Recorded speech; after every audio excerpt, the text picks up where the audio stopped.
Order. Welcome to the Tuesday, October 20th, 2020 meeting of the Ann Arbor Planning Commission. This meeting is held electronically to protect public health and safety due to the COVID-19 virus and to comply with orders issued by the governor, the Department of Health and Human Services, and/or the Washtenaw County Health Department. We intend to conduct this meeting similarly to an in-person meeting. However, please be patient if there are technical issues, as you already have been patient. Public comment will be via telephone only. To speak during any of the public comment opportunities, please call 877-853-5247 or another of the published numbers and enter meeting ID 941-9314-4858.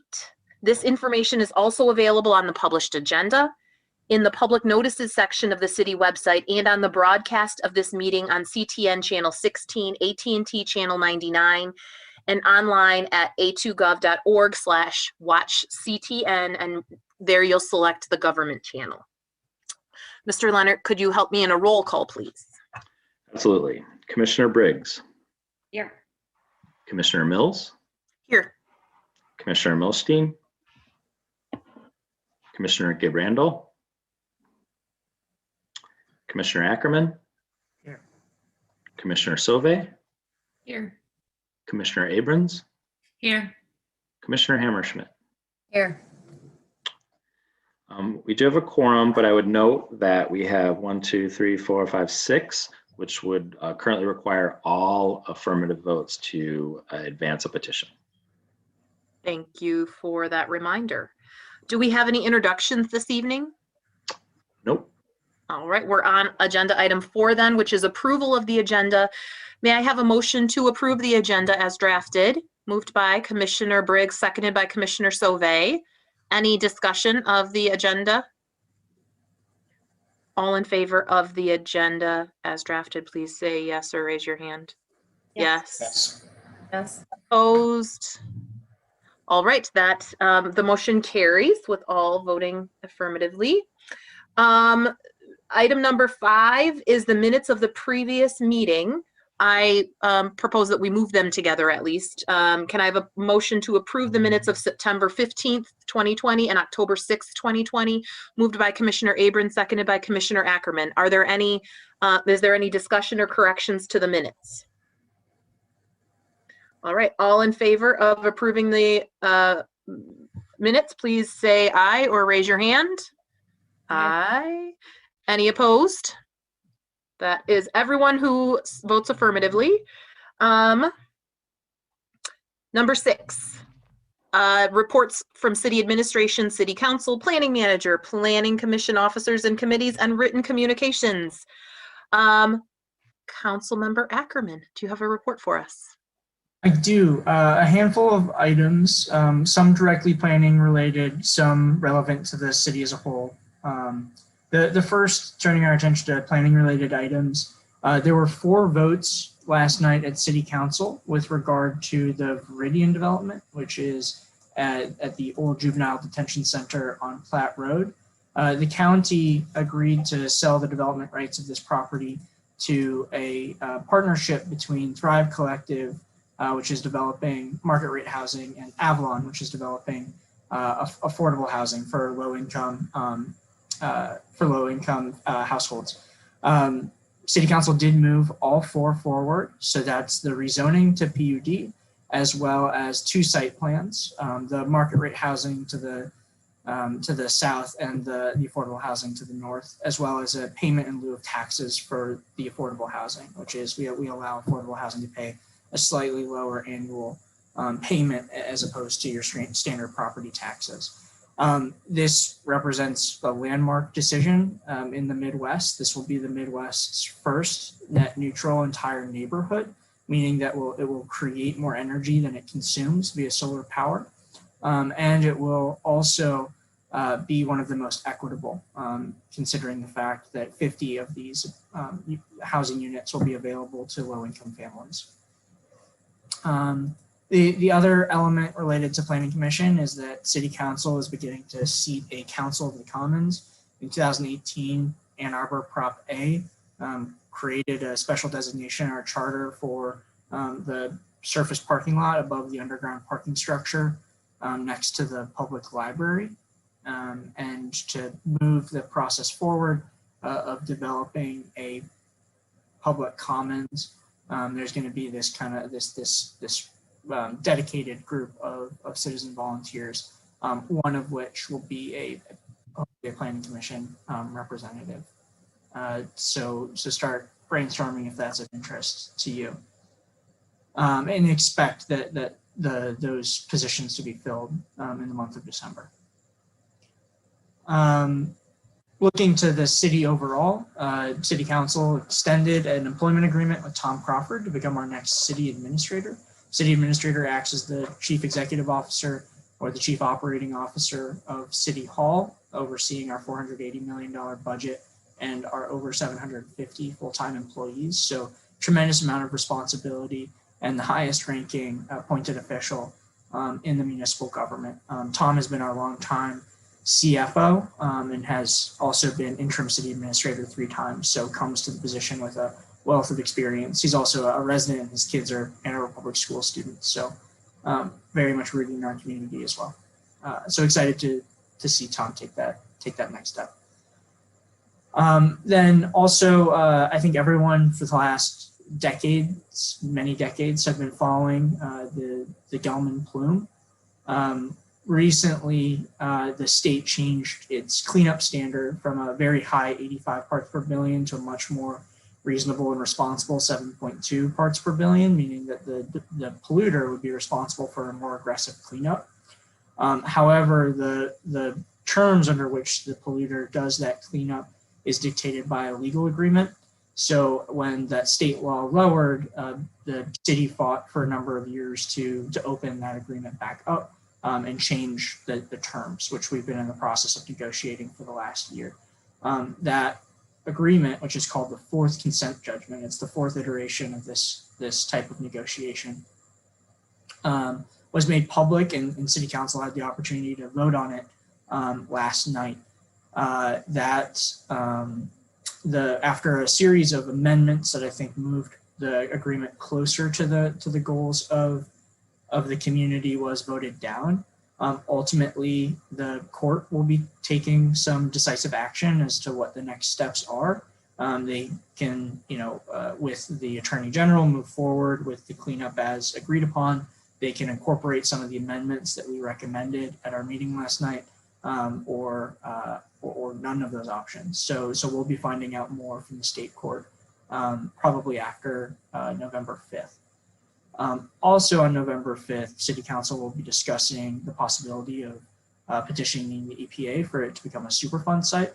The logic there being, if we can't get a negotiated settlement in state court that we want, it's better to escalate it to the federal government. There are pros and cons to all these options, which I hope we debate and discuss. Last night, unfortunately, without any public notice, this idea was introduced in a surprise maneuver at 1 a.m. on our agenda. And so fortunately, we'll be delaying that for 2 weeks, but it led to quite a lot of fireworks at a very early hour last night, or I guess this morning. And then finally, just a fun one for everyone. City Council voted to rename Rose White Park in Lower Burns Park after the late Graydon Crapel, who was a long-term resident and community servant here in Ann Arbor.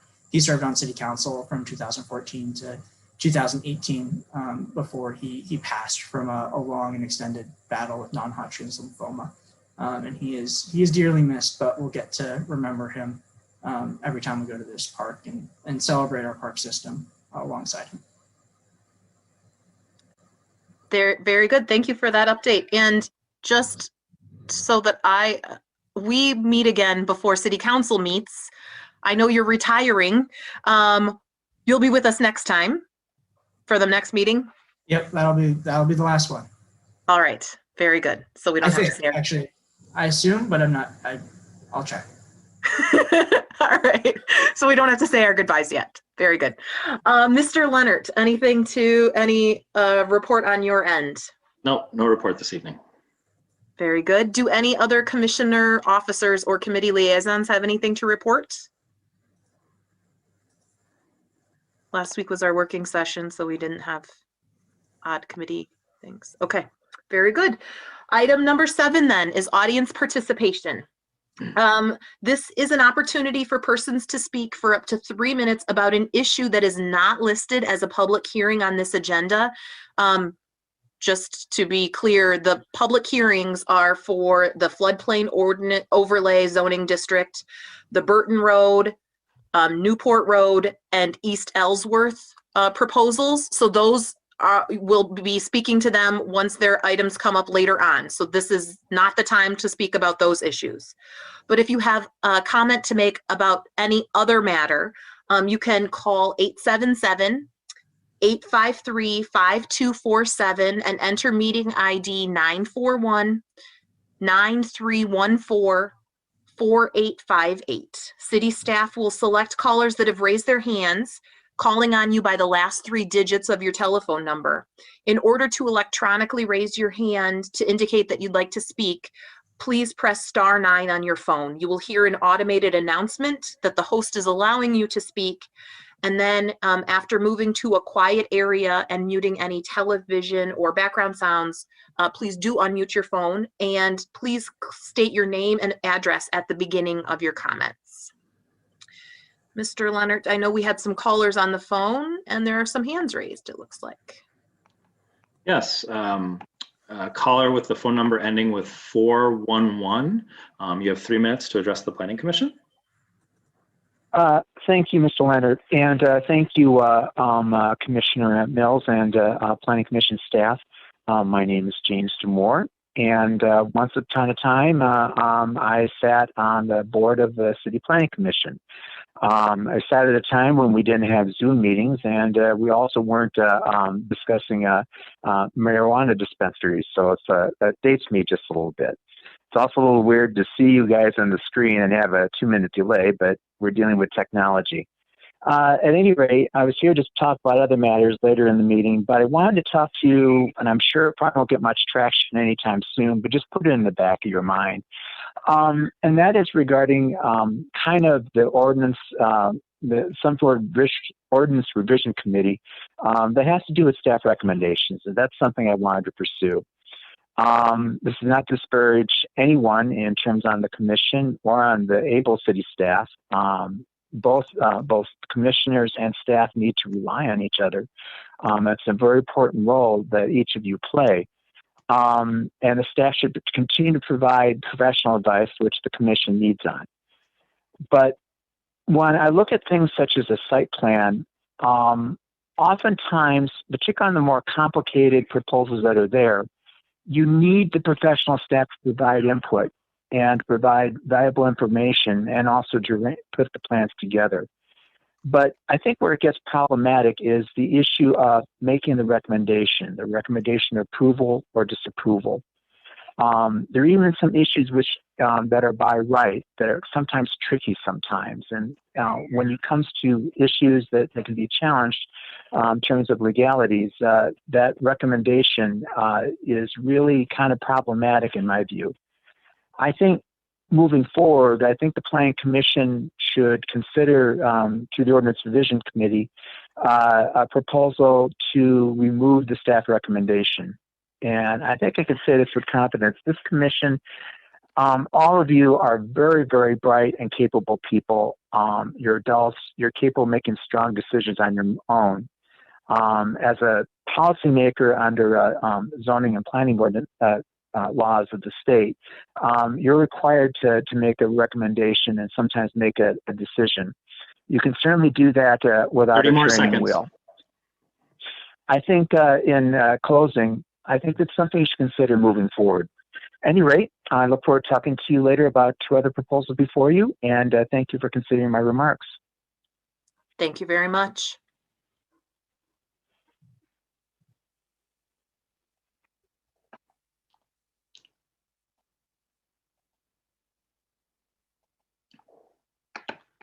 Well, Mr. Overheiser, I don't know if you intended to speak during audience participation. Your hand was raised. If so, you have 3 minutes to address the Planning Commission.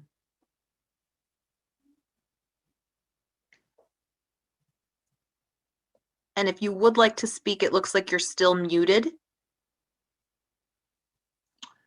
My hand was apparently raised by accident. I didn't intend to speak. Okay. No problem. If anyone's on the phone and would like to address us, you can press *9 to raise your hand.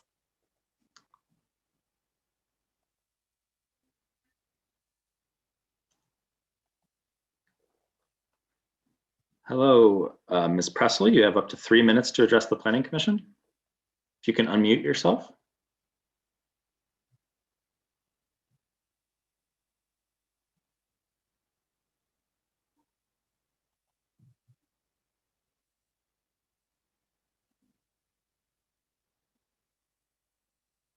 Ms. Pressel? Oh, there we are.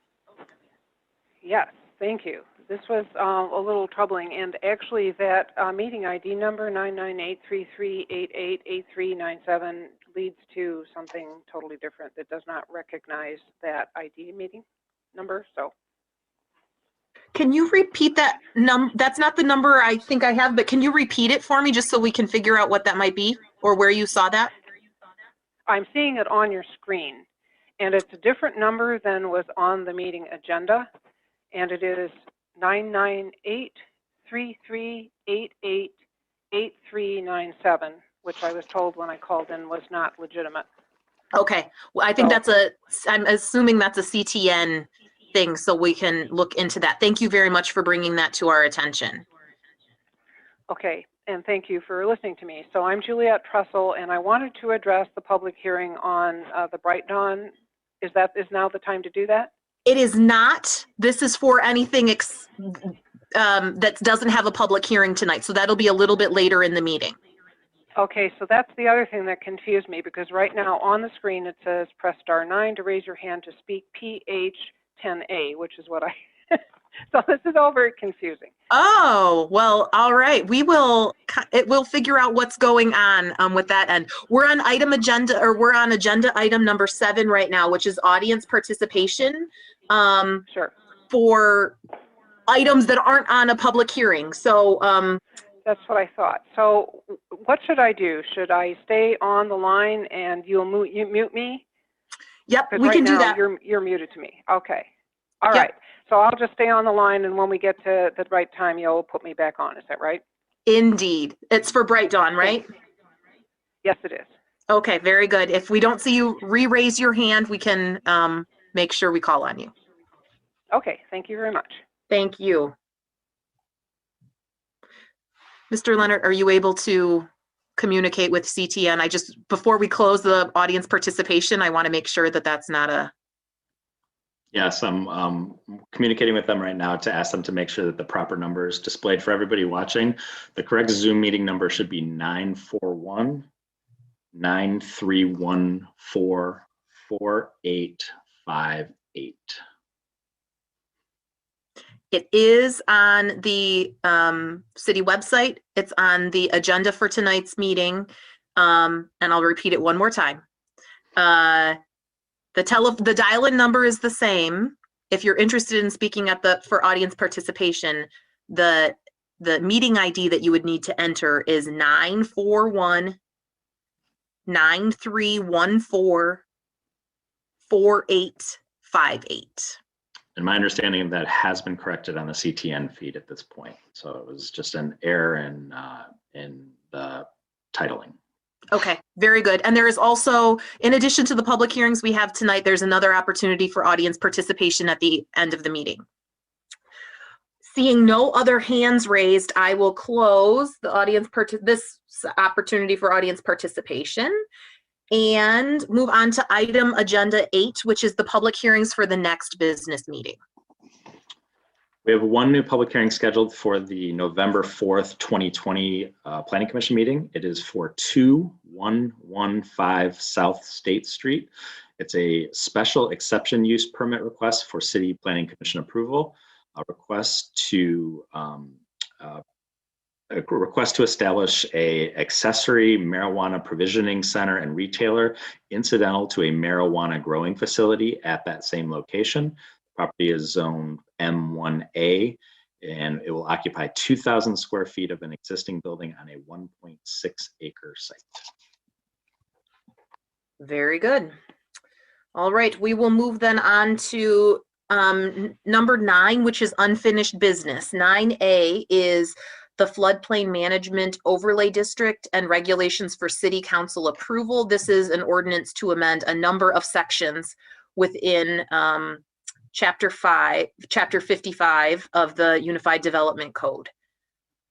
And we'll start with the staff presentation by Mr. Hancock, and then Mr. Leonard, and then we'll open up the public hearing.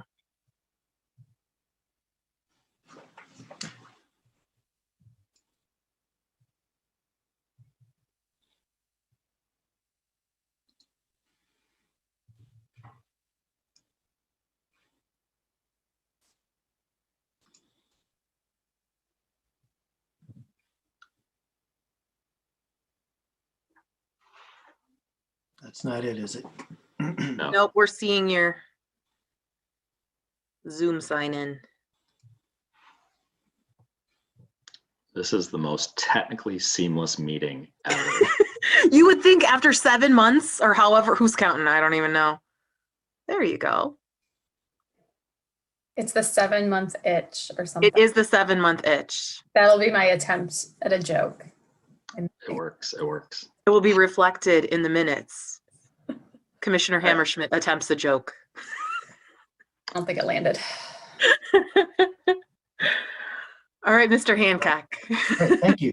Yes, so I'm Jerry Hancock, and we tried this once before, about 6 weeks ago. And since then, we had another public hearing, or not hearing, a webinar, kind of like a workshop. And with that, I'll go through a little overview of it so that we can move on to the discussion.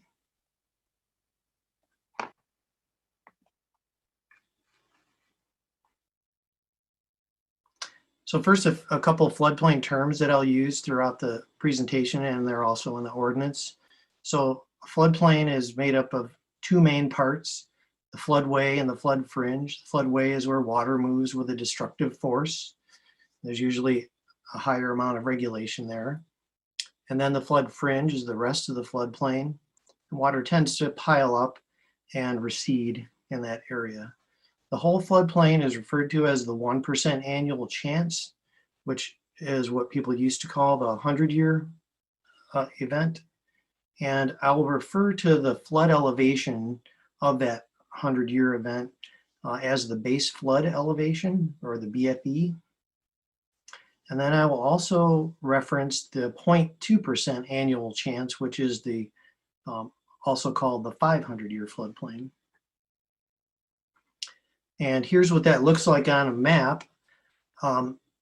This particular area, the area in the center that's kind of greenish, that would be floodway. And then the next, the yellowish area, the next one out, that would be the flood fringe. And then the clearer kind of area after that would be the 0.2% or the 500-year. And there's also cross sections of it. This is a screenshot of a product that is available online. And since the last time that we met and were unable to move ahead because of technical issues, the IT department actually put out a new product. So this is a new viewer. It's more simple in its intuitiveness than the previous one. You can change all kinds of things here. You can get to cross sections to figure out flood elevation. You can get to the elevation certificates. There's all kinds of great stuff there. And the website that you can find is listed up above.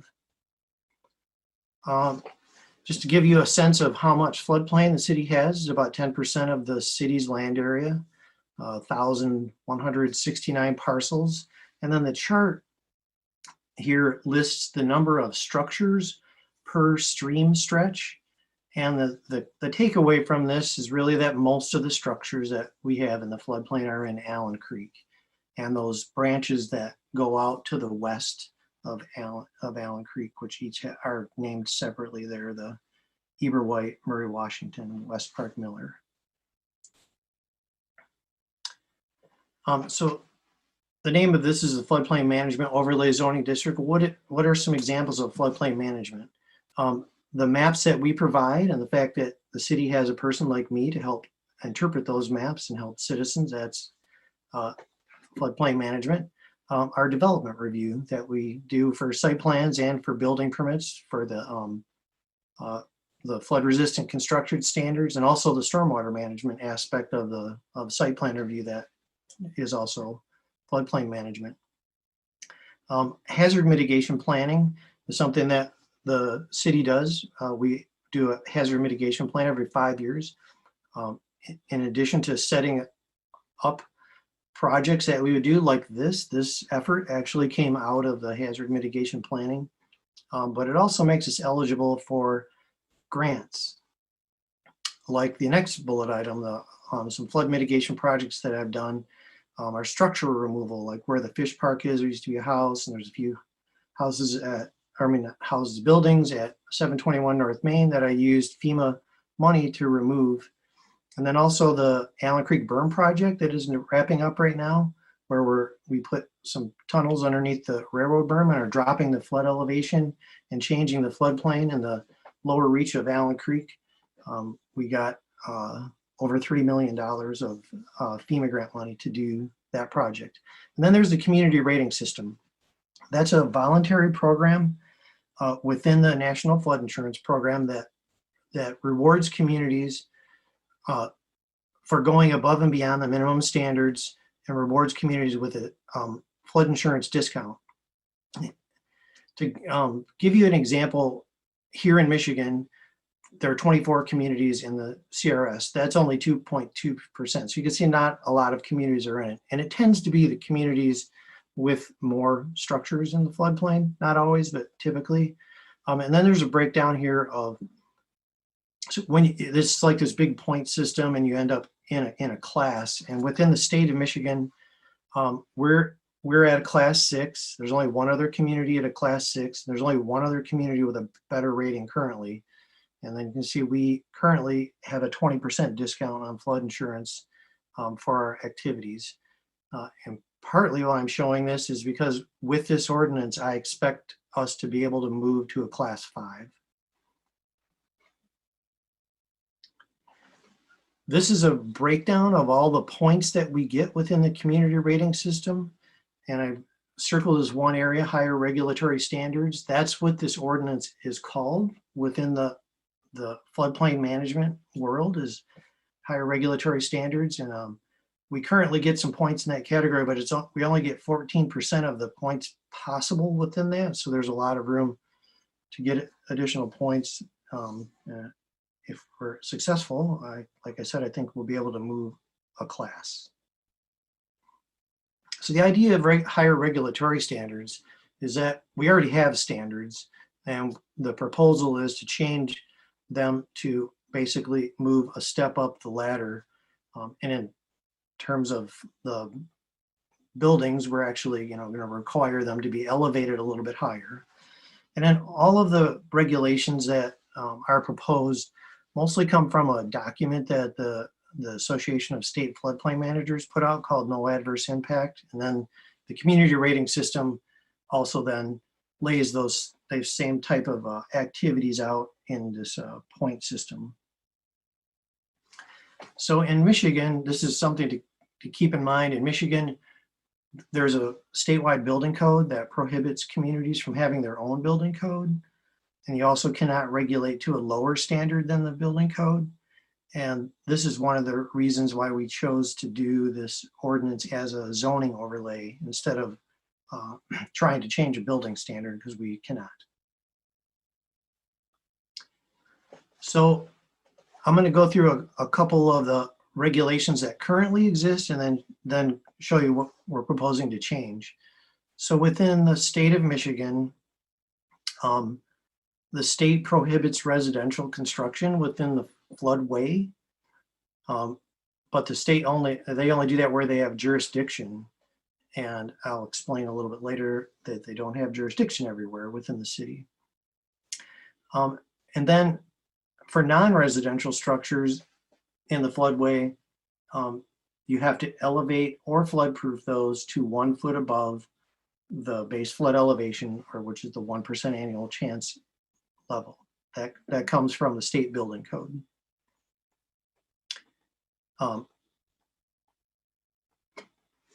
And then anytime you're developing in the floodway, you have to do a hydrologic study to show you're not causing a rise in the flood elevation.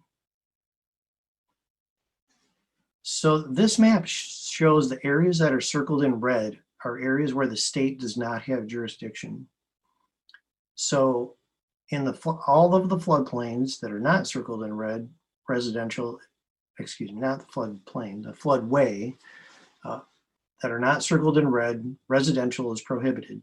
It is not prohibited in the areas circled in red, which is roughly about 50% of the both parcels and buildings that occur within the city.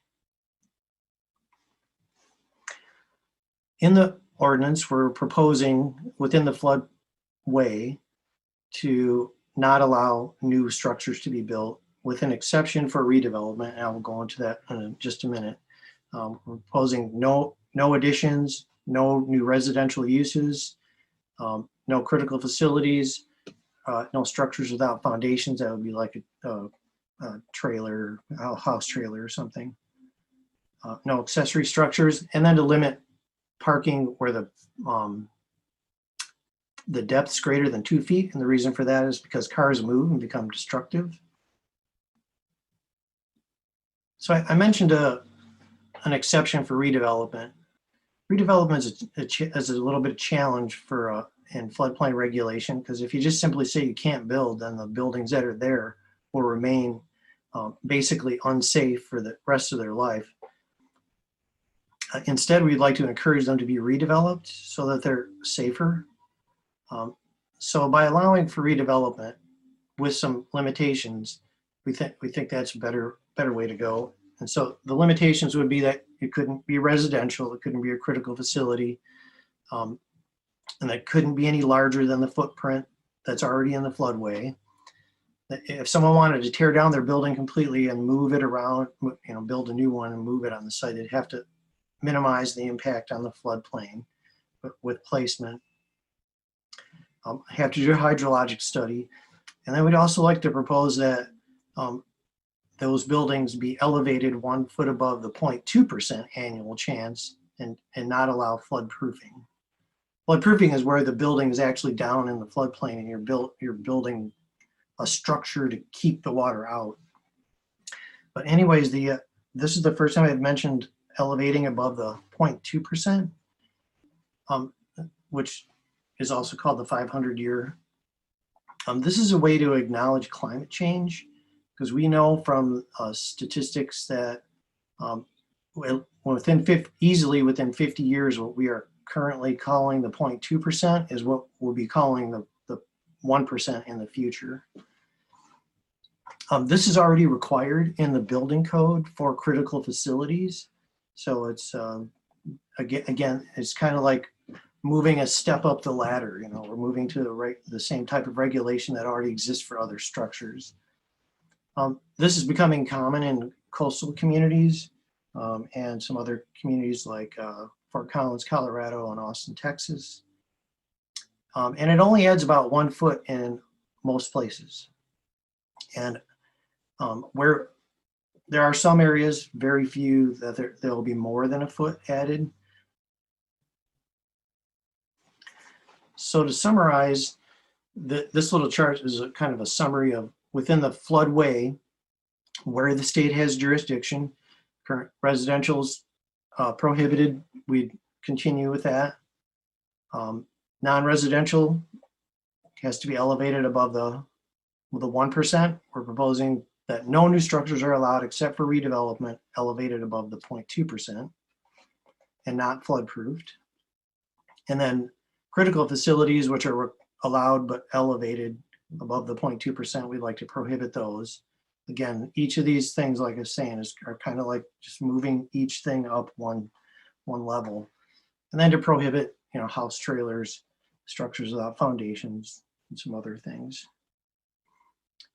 This is the same chart, but now in the areas of the floodplain where the state does not have jurisdiction, where we have jurisdiction. And this chart is exactly the same except for the top line, where currently residential would be allowed to be built elevated above the 1% flood area or flood elevation.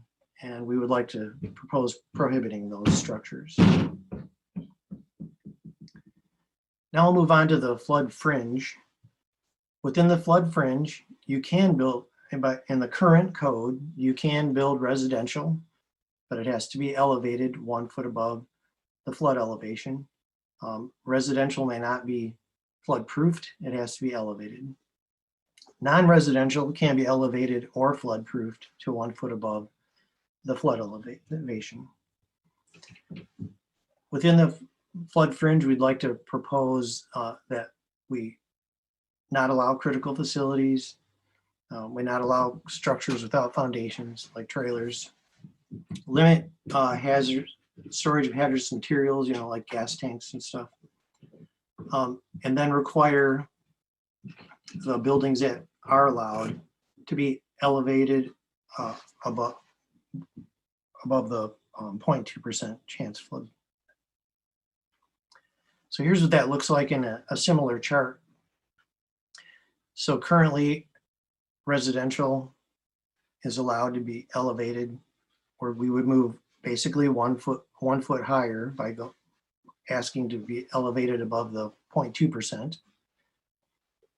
Non-residential can be elevated or flood proofed.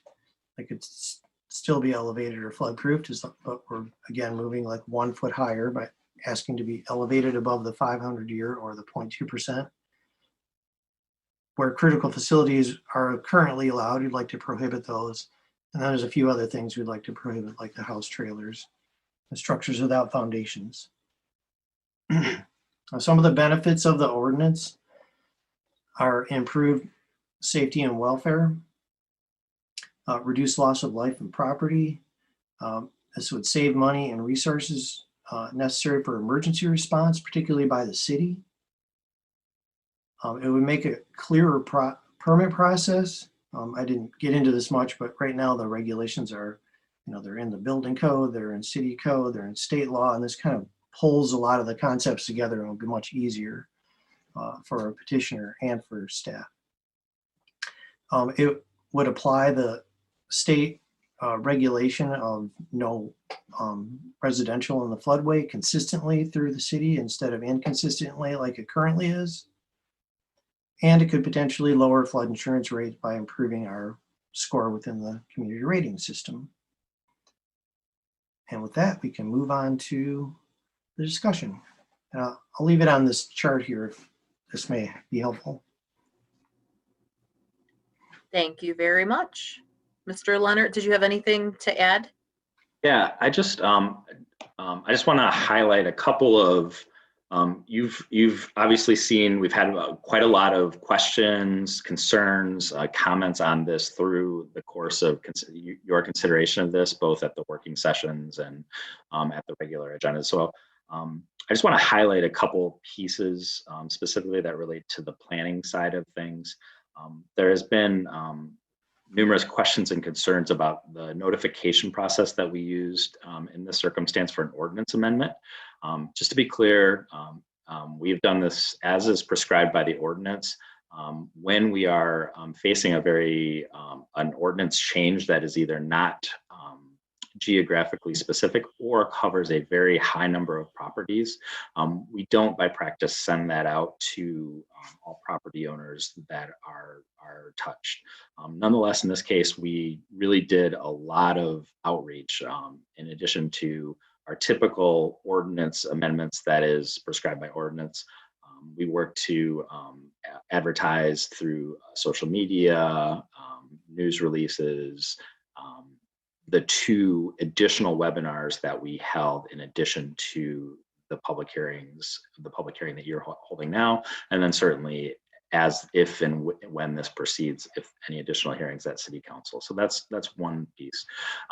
We've also heard feedback, I would say, from two categories, just to oversimplify. One is that these proposed changes don't go far enough, and that these proposed changes do add restrictions too much. And so I just want to, for your consideration, keep in mind that many of the regulations that are referenced here are being pulled forward from existing requirements that are already established within our building codes. And so things like elevating a structure already exist in a lot of circumstances. But to be clear, these regulations would add, as Mr. Hancock indicated, a higher threshold to meet in that circumstance. In this case, meaning the 0.2% chance as opposed to the lower former 100-year threshold. The other thing that I think you saw in some of your correspondence that you've heard on this is attribution of comments by me that another more restrictive floodplain ordinance would be a perfectly acceptable policy decision. That's absolutely true. The city could elect to go further and, for example, not allow redevelopment of buildings, or frankly, a more aggressive set of policies and procedures that would seek to remove the almost 500 structures that are in the floodplain throughout the city. To be clear, my recommendation is that this is a great step forward in protecting more property, protecting lives, advancing and becoming more restrictive in our floodplain development, but not going so far as to prohibit, discourage investment in those properties. Again, to be absolutely clear, the city could choose to go in that direction. Probably other resources might be necessary, but I just wanted to be really clear about where some of that dialogue was coming from. Unless, Jerry, you think I misspoke on any of those items, those are just a few sort of more planning related items that I wanted to touch on. Great, thanks. All right. Thank you both for the presentations. Now we will open the public hearing for this item. So this is an opportunity for persons to speak for up to 3 minutes about the proposed floodplain overlay zoning district. Public comment may be made by calling 877-853-5247 and then entering meeting ID 941-9314-4858. City staff will select callers that have raised their hand one by one and call on you using the last 3 digits of your telephone number. You can digitally raise your hand by pressing *9 on your phone. You'll get an automated message, and then Mr. Leonard will let you know that he has moved you to the place in the Zoom call where you will be able to unmute yourself and speak. When you are speaking, please mute any television or background sounds so that we can hear you clearly. And please also state your name and address at the beginning of your comments. And I'm sorry to interrupt. I think if I remember correctly, when I'm watching this, when you're screen sharing, people can't see our faces, which I know when you're giving public commentary, it's sometimes nice to be able to. Want me to go ahead and stop that? Okay. yes, please. Thank you very much. No problem. We can always All right. come back to that if we need anything. Great. Thank you, Commissioner Briggs. Okay, Mr. Demore, if you can unmute yourself, you have up to 3 minutes to address the Planning Commission. Hello. Hello, go ahead. Hi, this is James Demore again. And for address of record is 2771 Maplewood Avenue, Ann Arbor, 48104, 3rd Ward. I mentioned earlier that I was a member of the Planning Commission. I was your body's representative to the Allens Creek Greenway Task Force in the mid-2000s. And we reviewed various proposals to redevelop the city lots. And it was an interesting process to look at the whole issue of floodplain issues. And first off, thank you, Mr. Hancock, for a very informative presentation. I think it is a major step forward, what we're talking about tonight, and I think it's progressive to look at this. I particularly like the fact that the nomenclature, we're playing with 100-year events and 500-year events. It's nice to see it put in that number because those century-style nomenclatures no longer apply. And who knows what's going to happen when we deal with the climate crisis. So it's good that the city's moving forward with this. I guess I'm one of those hawkish people that would like to see even less construction in the floodplain, given the uncertainties. Who knows? We may be drier, we may be wetter as we move forward, but I think it's better to err on the side of caution and not build in the floodplain as little as we can. And perhaps maybe there's some review of that moving forward. Regarding the structures that are existing, I think one of the things that we had learned, certainly, and I think all of you know as staff and commissioners, is that we're looking at the long term, and looking at the floodplain. Things change over time. It's certainly not feasible to order everybody out of your homes that are in the floodway. It's something that's going to take time. It's going to be an evolutionary process. Hopefully 100, 200 years from now, there'll still be in Ann Arbor, and there'll still be people wanting to live in a beautiful place like Ann Arbor, which means some of these historic facilities are still going to be within the floodway. Who knows? So I think an evolutionary process is there. But whenever a structure is, say, destroyed in an event or destroyed by a fire, that structure should not necessarily be replaced. I think we need to take into account that anything you place in the flood fringe is going to be part of being in the way of something and impeding the flow. That being said, this is a great program, and I appreciate the work that's being done here this evening. And thanks for considering my comments.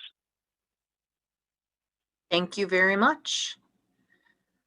For those who might be listening, or for the CTN folks, I think that there might be a difference between the number that's the dial-in number now. The meeting ID is right, but I think that the dial-in number is a little bit off. So I'm going to repeat it, and maybe we can get it changed on the screen, but also if you're listening and you want to talk, you can call in. So the dial-in number, the 877 number is 877-853.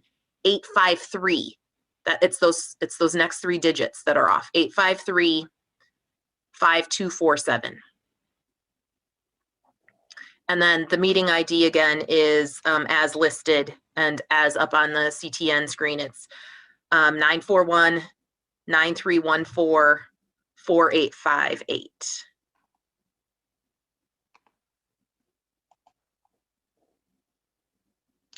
Let's give it another minute in case people are hearing. Yep.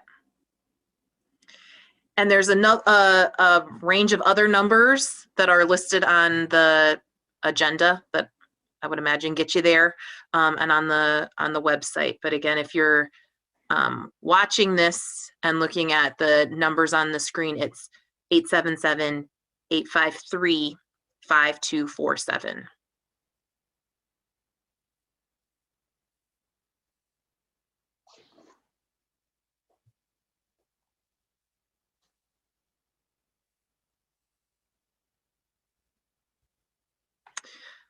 I would suggest that we close the public hearing, and if we see a rush on the phones, does that sound appropriate?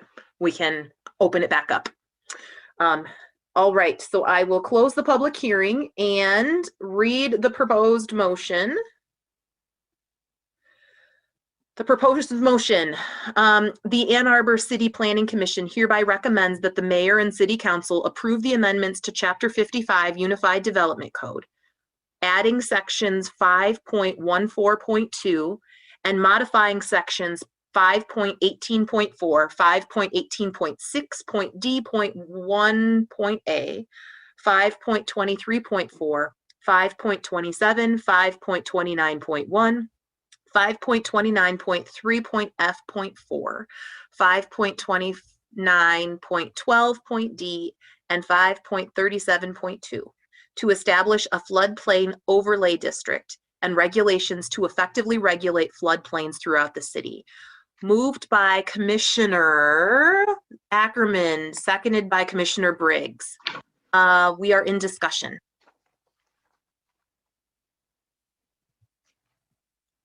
Anyone want to kick us off? Commissioner Abrams, thank you. Hi, thanks, Commissioner Mills. I'm going to kick us off just maybe with some clarification on terminology. In some of the communications that we received, I just wanted to learn more about something called a 10-year substantial improvement accumulation period. So that is something the substantial improvement is a term that's in the building code. And we are not proposing to change anything about that term other than calculating it over a 10-year period. The building code doesn't define a period. It just says that related to a project. So because it's not defined, it's kind of wide open for interpretation. One might argue that, you know, it's simply related to a building permit, but on the other extreme, you could argue that it is for the life of a structure. And to avoid that, it's a common floodplain management activity to define how you're calculating it. Within the community rating system, they give no points if you calculate it anything less than a 5-year period. And they give the maximum points if you calculate it on a 10-year period or more. So we're proposing to calculate it on 10 years. And the idea is that if you were going to put an addition on your house and you used up 45%, so that the substantial improvement is 50% of the market value of the structure.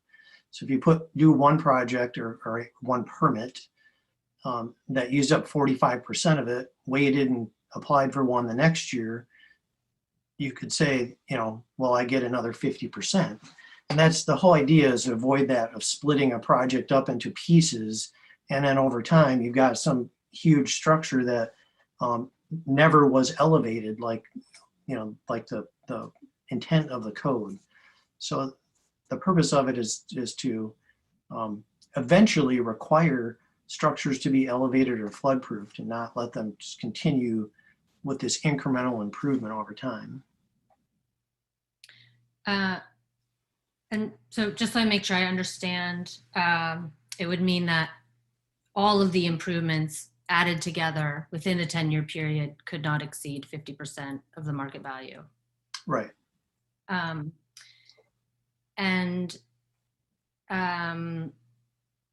Also wanted to clarify, since there are no new structures can be built, or in the proposed ordinance, no new residential structures. In the floodway. In the floodway, and no additions. And no, I guess maybe help me understand what kinds of improvements would be allowed that might add up to 50% of the market value. And maybe also one other question, if you did exceed that 50%, would it mean you couldn't do it, or it would mean you just would have to raise the house above the 0.2% annual chance elevation?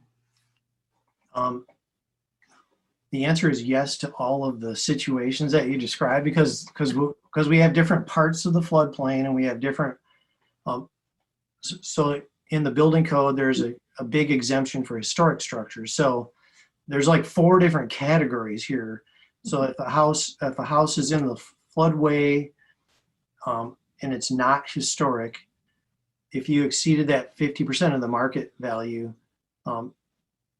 in half of our floodplains right now, you couldn't get a permit because the state prohibits residential.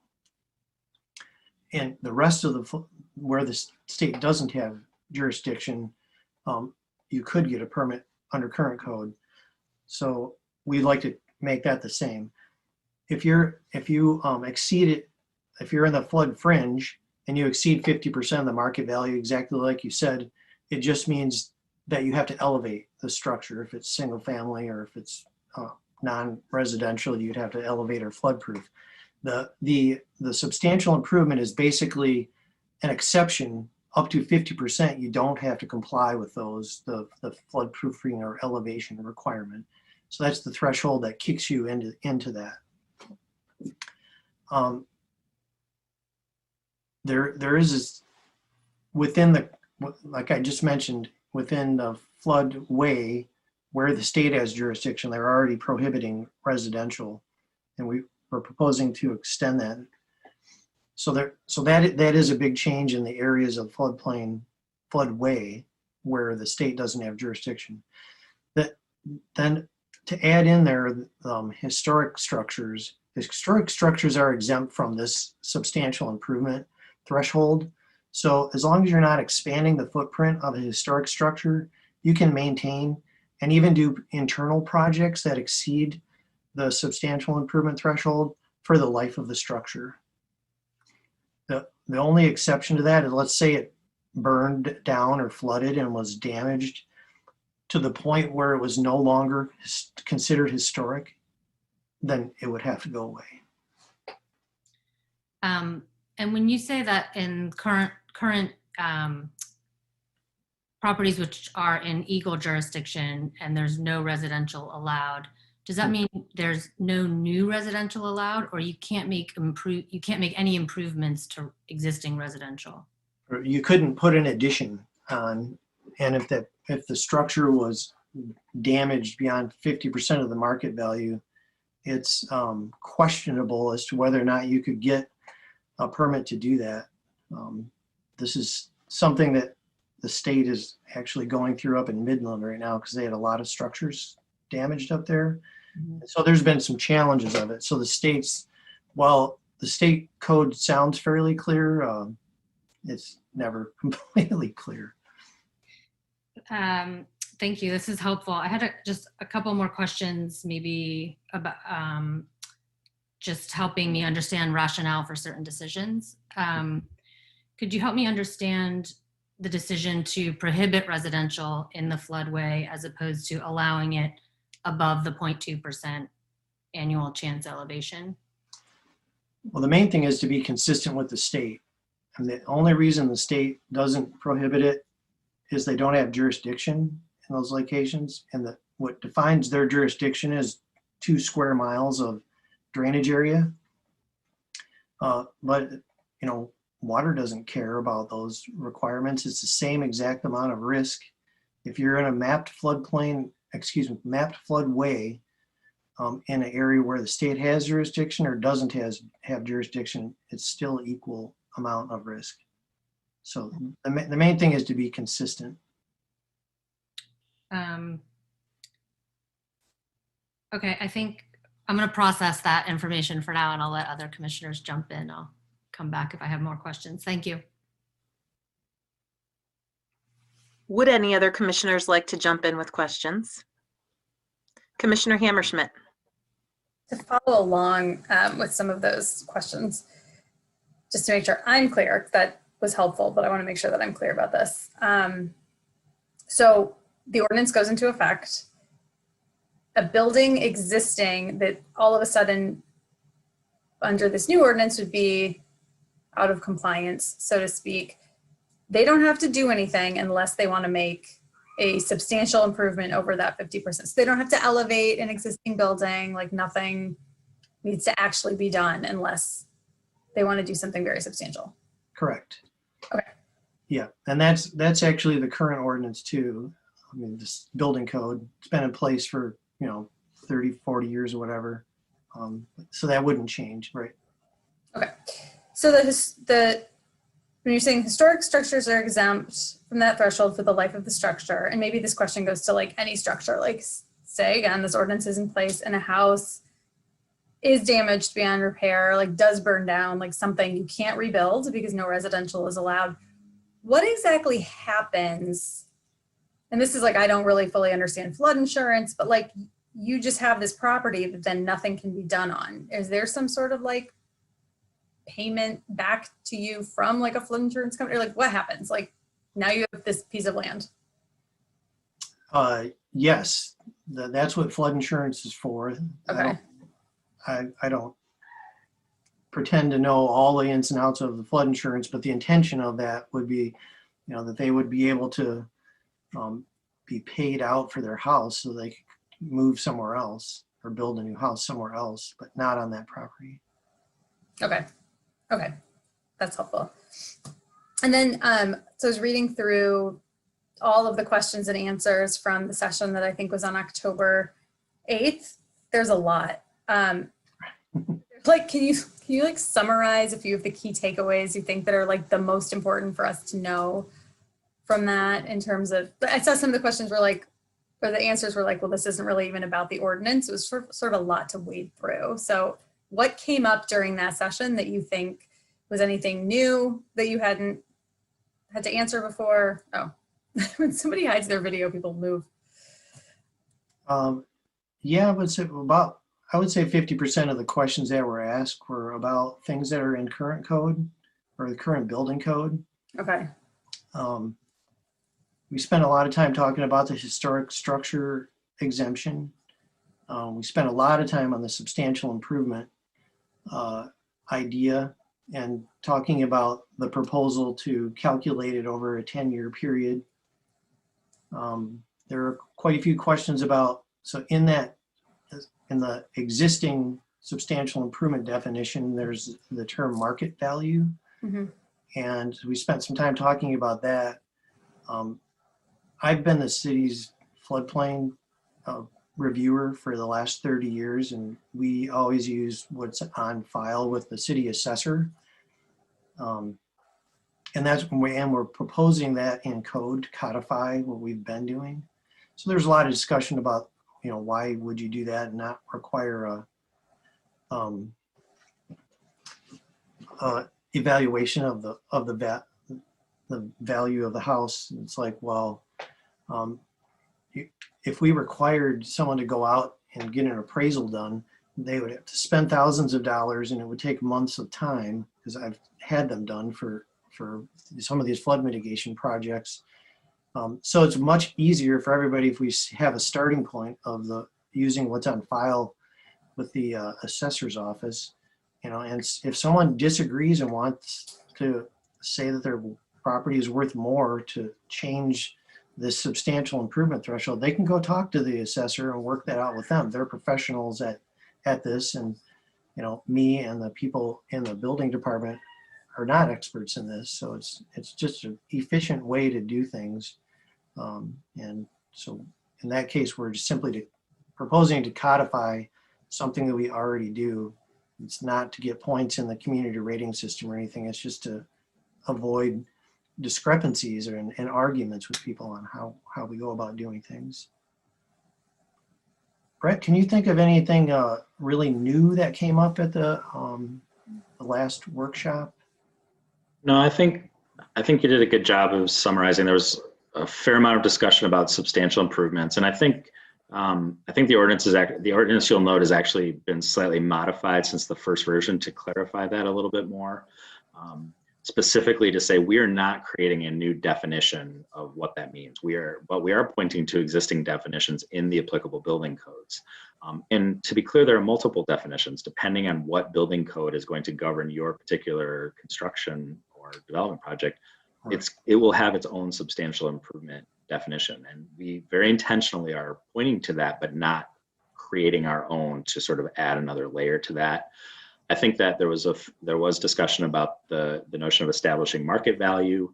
I think that there's probably some desire out there by some to say, well, maybe it should be the other way around, that the first is to provide the opportunity to the property owner to establish that through some other means. We believe that this is, as Jerry said, this is how it's been performed, and it's very reasonable. Our appraisers, while not appraising property for sale, do have training on how to accurately do that, and we are providing a process with them to revisit that and evaluate it if necessary.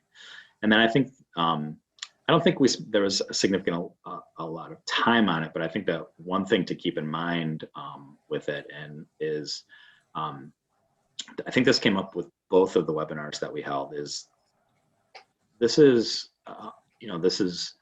intended to provide some real benefits for the protection of property and the safety of people. It hopefully will benefit our rating with the community rating system, but I think that there's also been some questions about what will be sort of the big picture positive gain, or will this have a drastic change to the way our floodplains look in the city? And Sherry will correct me if I'm wrong, but the short answer to that is no. This is about managing sort of what exists in a more safe and effective way. But the sort of extent of the issue that is our floodplains are more determined by everything that's happening outside of them than what's happening inside of them. And so Jerry has with colleagues has done some analysis of, in an idealized way, if every property sort of upped its stormwater game in a variety of ways, our floodplains still look very similar because we are a developed community. And so I think that that can be a bit of a frustration if you're looking to say that, by advancing some of these, we're going to really drastically change the footprint of them or the impact of them. And my understanding, at least, is that we won't. Those decisions were probably made over the last 100 years of development of the city, and it's about now being responsible about what's happening within those boundaries. Thanks, that's helpful. I mean, when I was going through all this, I think, and I don't know if I'm characterizing this correctly, but it seemed like it's really generally updating our code to meet best practices just for consistency, especially between like the state and the city jurisdiction. Okay, thank you. That is it for me for now. Commissioner Briggs. Yeah, thank you.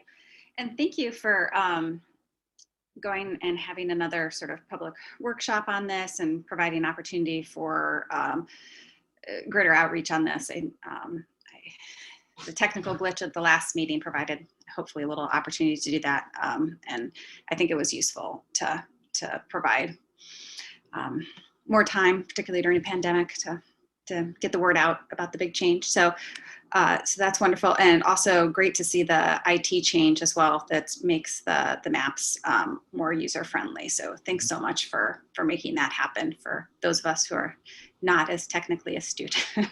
So, and then some of the questions have been sort of addressed that were in the communications that got sent to us. It sounds like one of the questions was just asking for a real clarification around the exemption for historic structures. And I think it's not to me that was clearly answered in previous answers, as well as the 10-year substantial improvements. Make sure I'm going through and saying this right.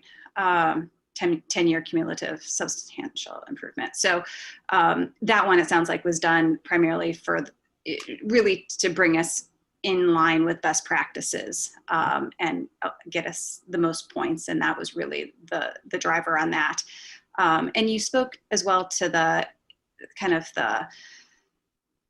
the questions around defining market value, which seems like a reasonable point for folks to be bringing up ahead of time, just what exactly defines fair market value. And one of the recommendations that was sort of brought up was to bring us in line with what was done in Sarasota County, Florida, where there's sort of a either or option when people apply for a permit, and which would allow the city to,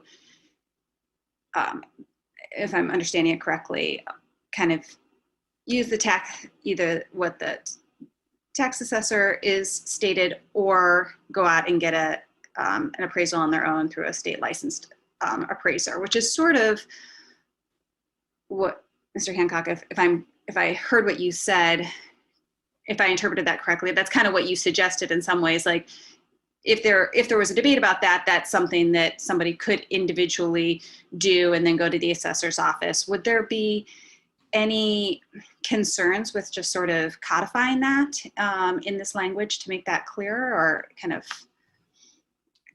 That's one question. The assessor already has a process for that anybody can. Usually people are challenging it to take their value down. In this case, they would be arguing to take their value up. to get around a code requirement. And it has happened. I can think of once where it did happen, and it wasn't related to a building permit necessarily. It was more related to flood insurance, but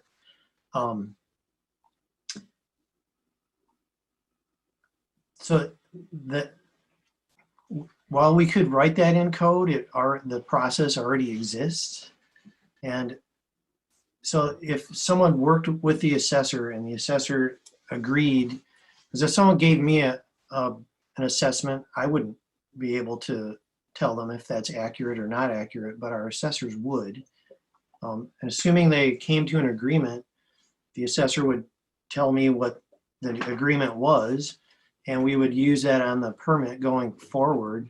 But then the assessor would most likely change their property taxes, within the next year, because they only do that once a year. But that process already exists.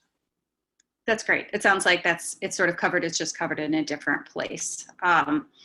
So thanks for that. And then sort of the other set of comments was just around the desire to see us address building within the flood fringe and getting stricter in that. And I think those are legitimate questions to be raising. I guess from my perspective, it seems like this is moving us forward.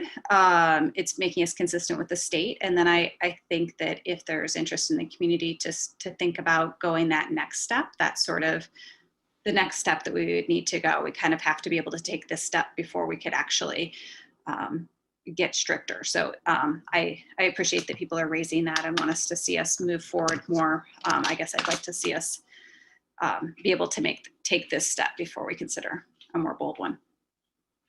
Thank you. Any other commissioners have comments or questions? Commissioner Sauvé.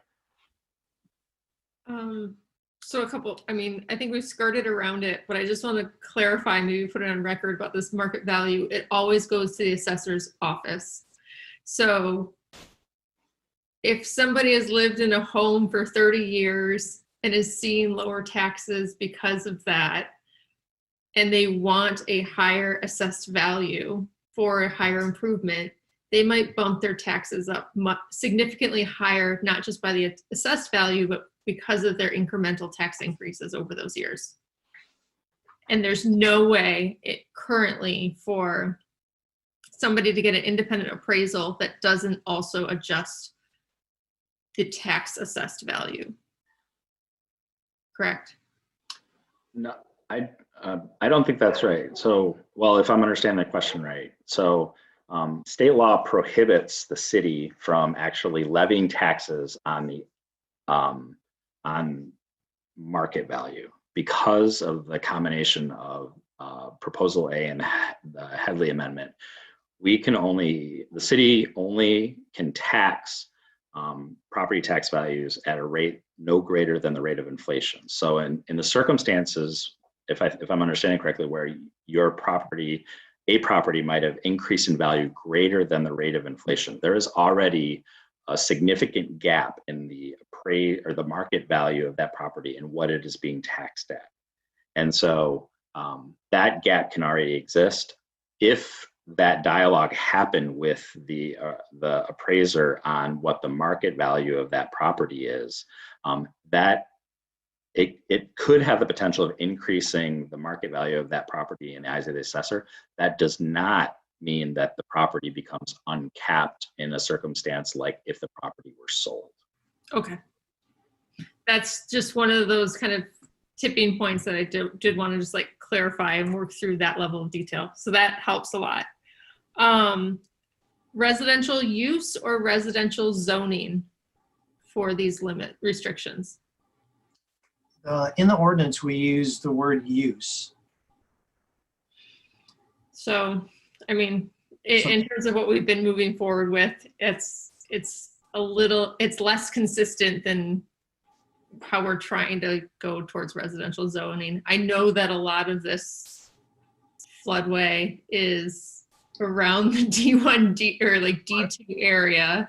Right. I think that's why we chose residential use, because there's D zoning, there's some O zoning that is used as residential. And in the floodplain world, it doesn't really matter what the zoning is. You're more worried. It's just two categories: is it residential or is it non-residential? The regulations only apply to those two. So. Okay.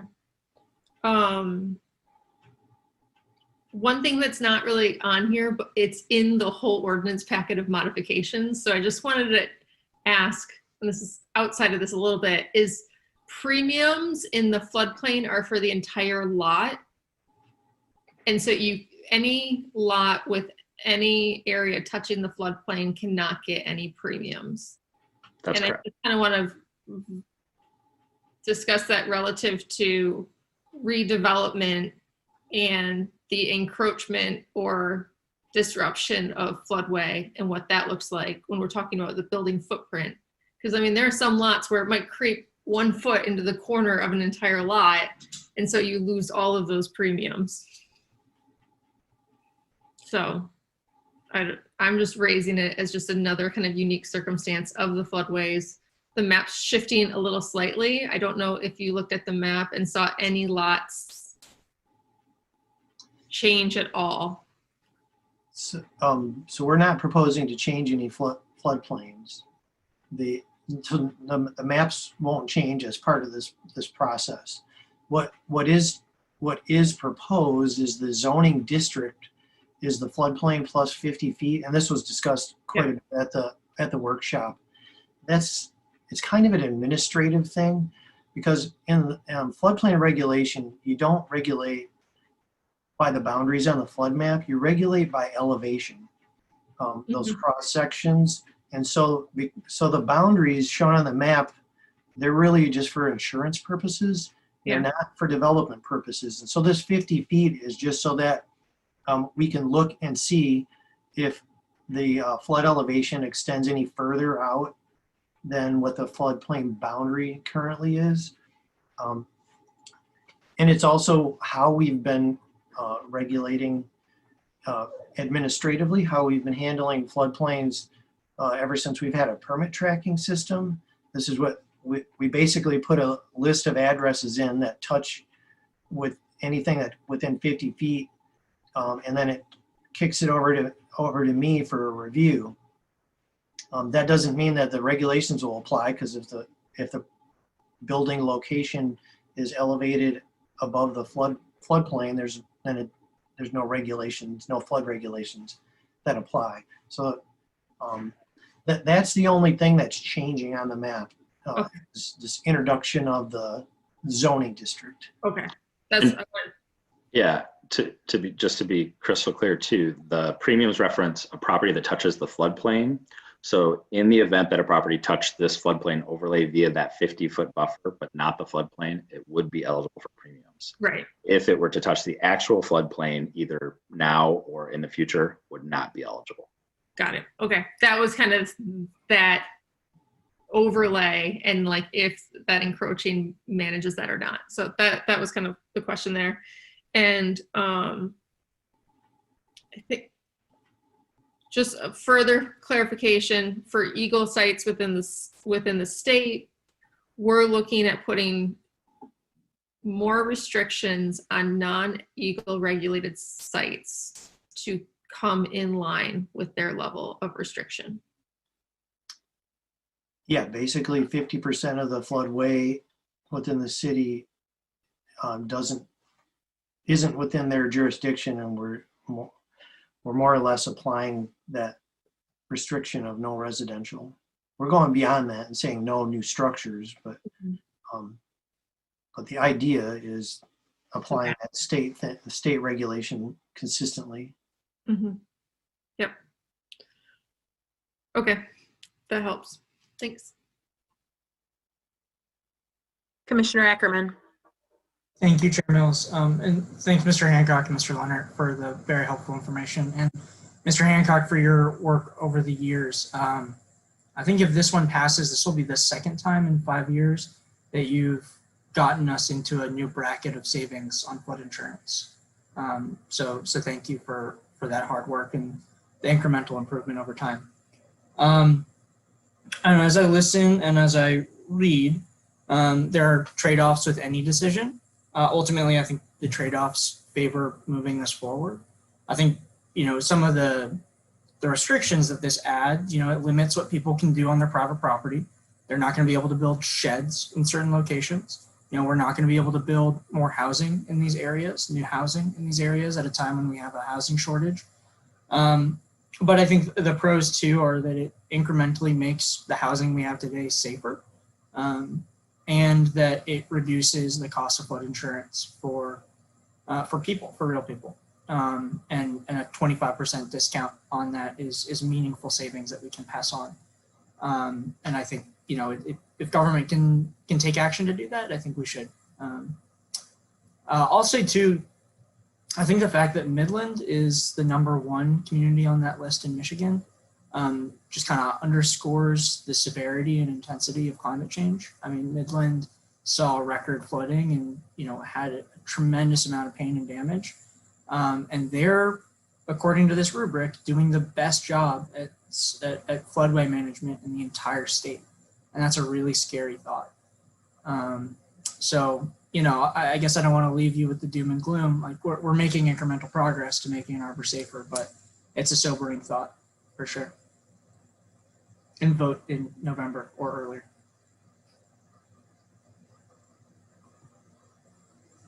Any other comments or questions?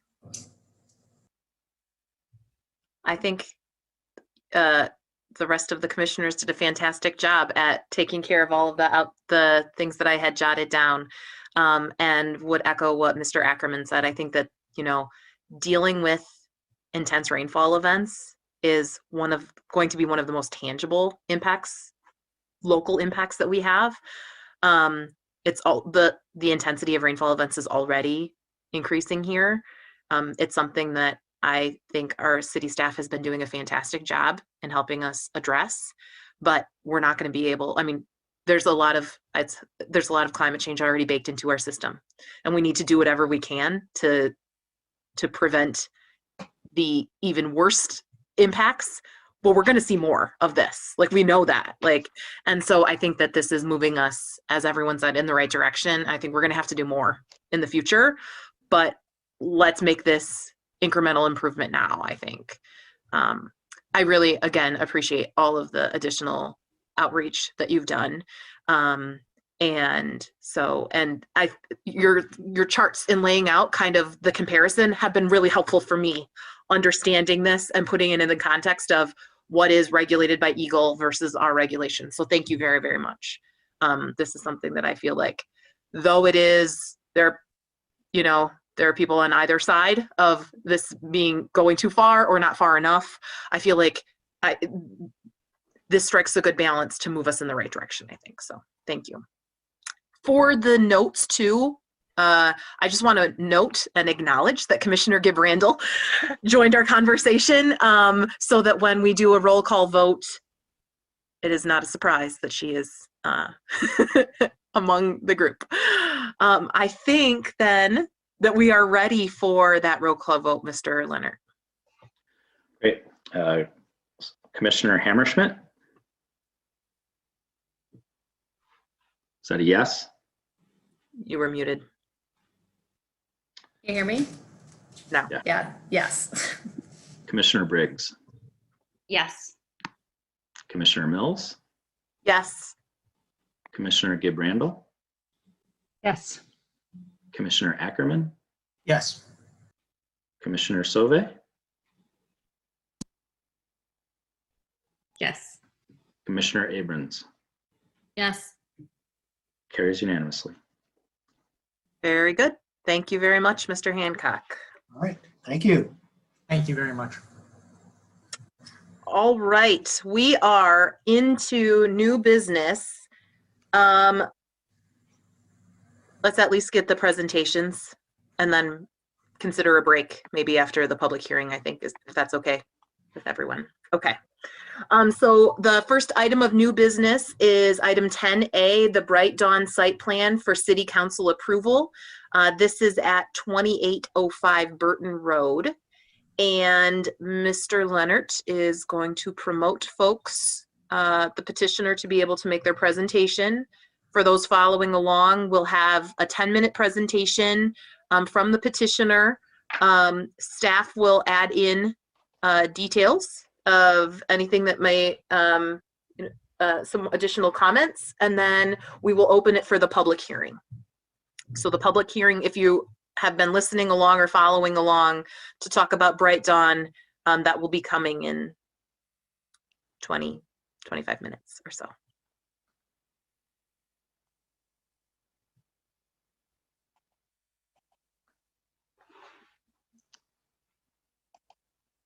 Hello, I think Tom Covert has our presentation. Very good. Mr. Leonard is working on promoting everyone on the team.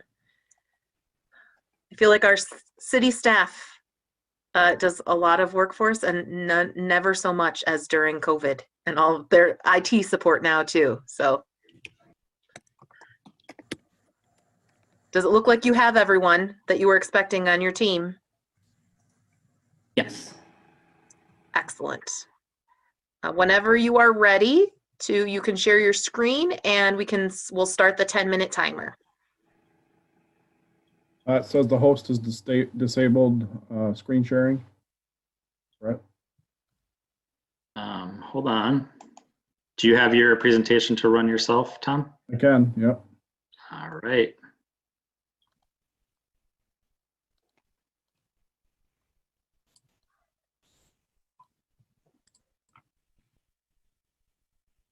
Can everybody see that? We can. Perfect.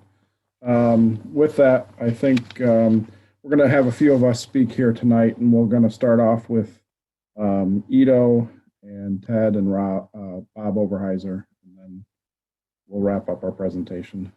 So Ido. Great. Okay. Good evening, commissioners. I'm Ido Schwartz. My family and I own 2805 Burton Road. Thank you for the opportunity to present our new proposal for Bright Dawn Village, a 120-unit market rate condominium development. We're very lucky to have on our team Ted Covert, Ted Hirsch, and Tina Fix from Midwestern Consulting, and Robert Overheiser from the Architects Design Group. Before I hand things over to them, I wanted to give you an overview of sort of how we got here and what our approach was. We knew that one of the greatest challenges in Ann Arbor is housing affordability, so we initially offered to privately fund a workforce and affordable housing development. We proposed a conditional rezoning that would provide 40 units of affordable housing in exchange for the minimum additional density needed to make the project financially viable. A question that we asked stakeholders throughout the rezoning process was whether they'd prefer the affordable housing conditional rezoning or a 120-unit by right market rate project. This was a debate that we had during our community outreach, as well as at Planning Commission and at City Council. It became clear that despite everyone sharing the goal of providing affordable housing, in this particular instance, a by right project was seen as preferable. It's still really important to us as a developer to do something that helps address the housing challenges in the market. I'm really proud of the decisions we've made to keep down the price point of the currently proposed condos. Not only is there a real market need for these type of homes, but we know that unaffordable housing is a key contributor to economic inequities. And homeownership is a critical way for people to build equity and get to a secure financial base. Sorry, I'm sorry to interrupt, but the slides are not advancing. Tom, are you just stuck on that one? Fine. That's fine. That's fine. Okay. Thanks, Brett. My apologies. I'm happy to say that according to our market research, our units will be some of the least expensive new construction condos to come to market in recent years. And a lot of our decision-making has focused on making these units available to as broad a range of buyers as possible. For example, by making all 120 wheelchair accessible. So that was to give you a little history. I think now I'd like to hand things over to Ted Hirsch and then give you some more detail about the actual site plan and proposal. All right, thanks for the introduction, Ido. Yeah, the goal here is just to give a kind of high level overview of the project that's before you today, and just a quick reminder of what the previous project entailed. So the slide that you see has this project's goals that are many of the same ones from the previous iteration, an intergenerational, accessible, amenity focused and community connected project that we feel is quality. So if you could go to the next slide, Tom. Just a reminder as to where we're located here. So directly adjacent to US 23 on the west side, and then bound by two major travel corridors, Washtenaw Avenue at the north and Packard Road at the south. If you go to the next slide, just give a refresher on what the previous project had proposed. And as Ido mentioned, this was a conditional rezoning proposal that was seeking 160 dwelling units, which is in excess of the currently allowed density per the R4B zoning, and included a workforce housing component. Included 4 residential buildings with 4 rent apartment units, and then 1 separate dedicated clubhouse building. Also included some amenities like a dog park, community garden, fire pit, and a playground. And also, as you can see, provided all of its vehicle parking at the surface with 252 vehicle parking spaces.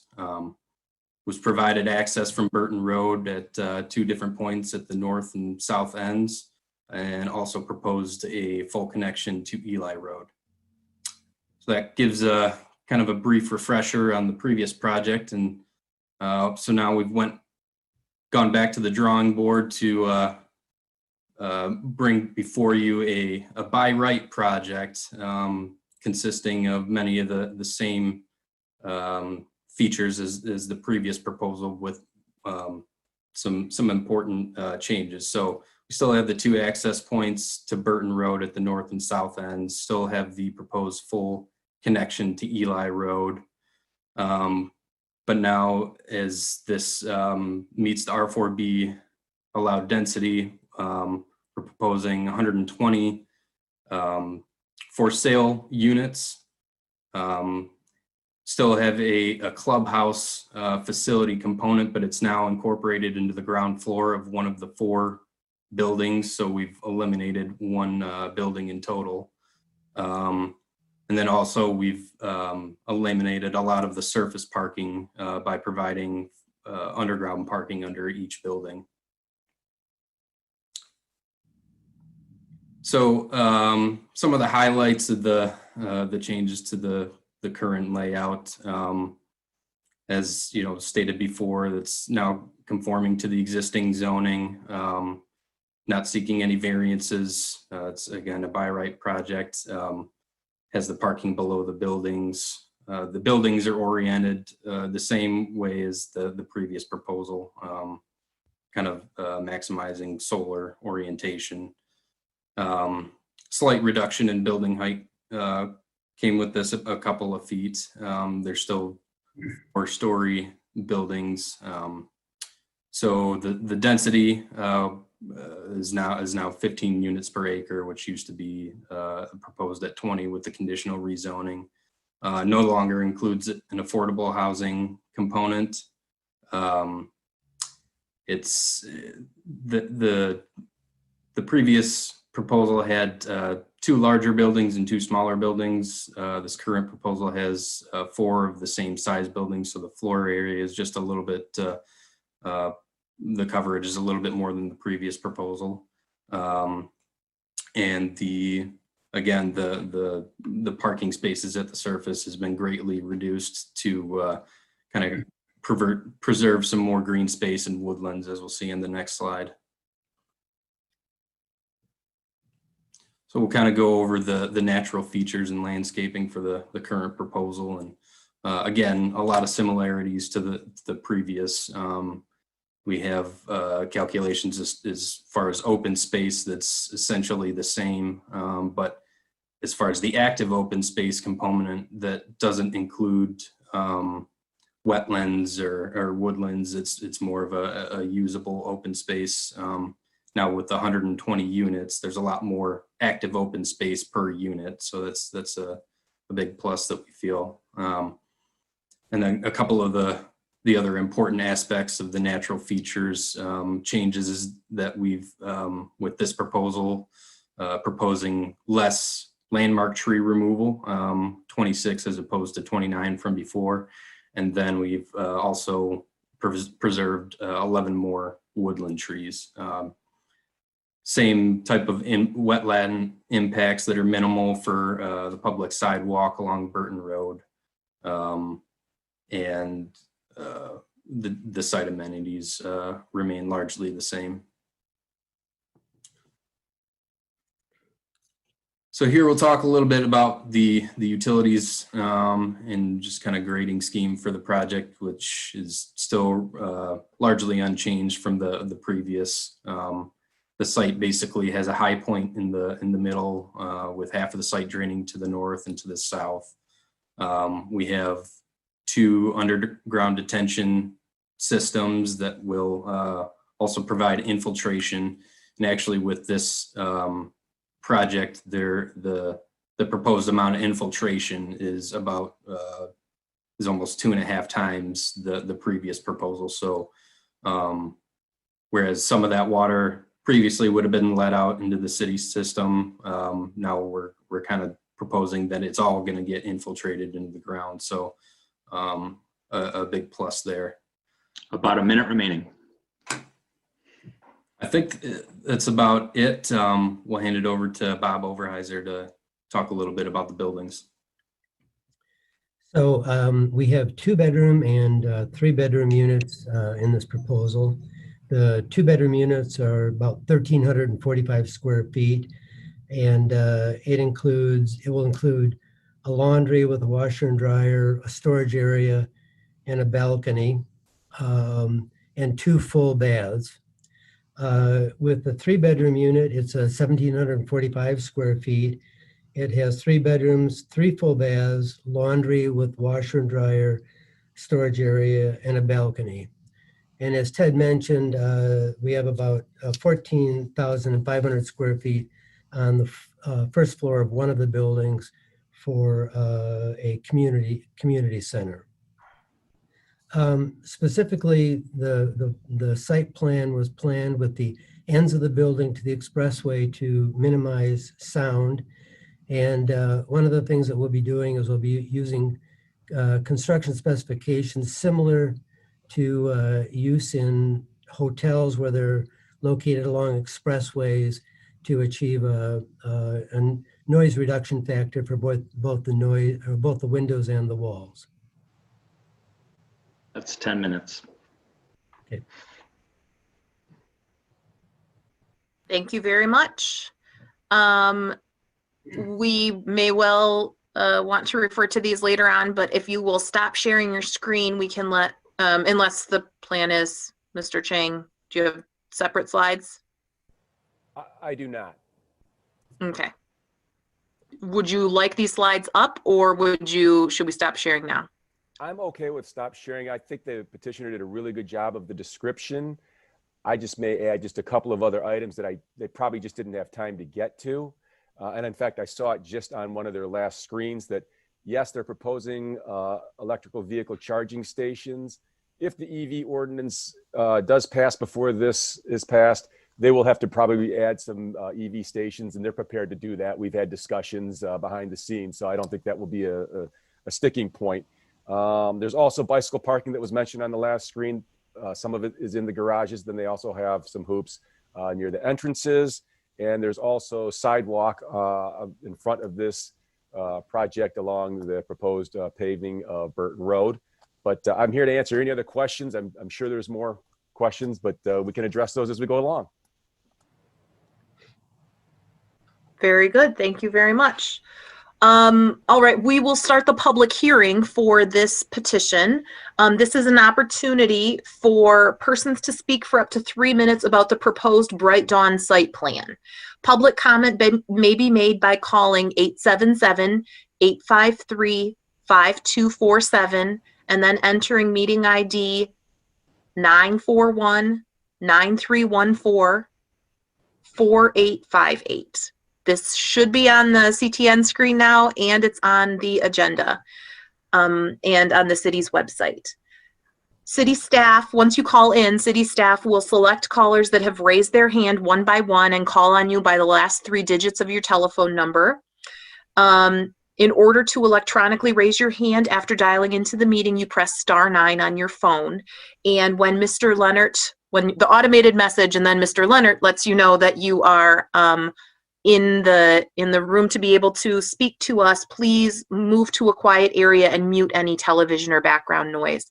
And please also state your name and address at the beginning of your comments.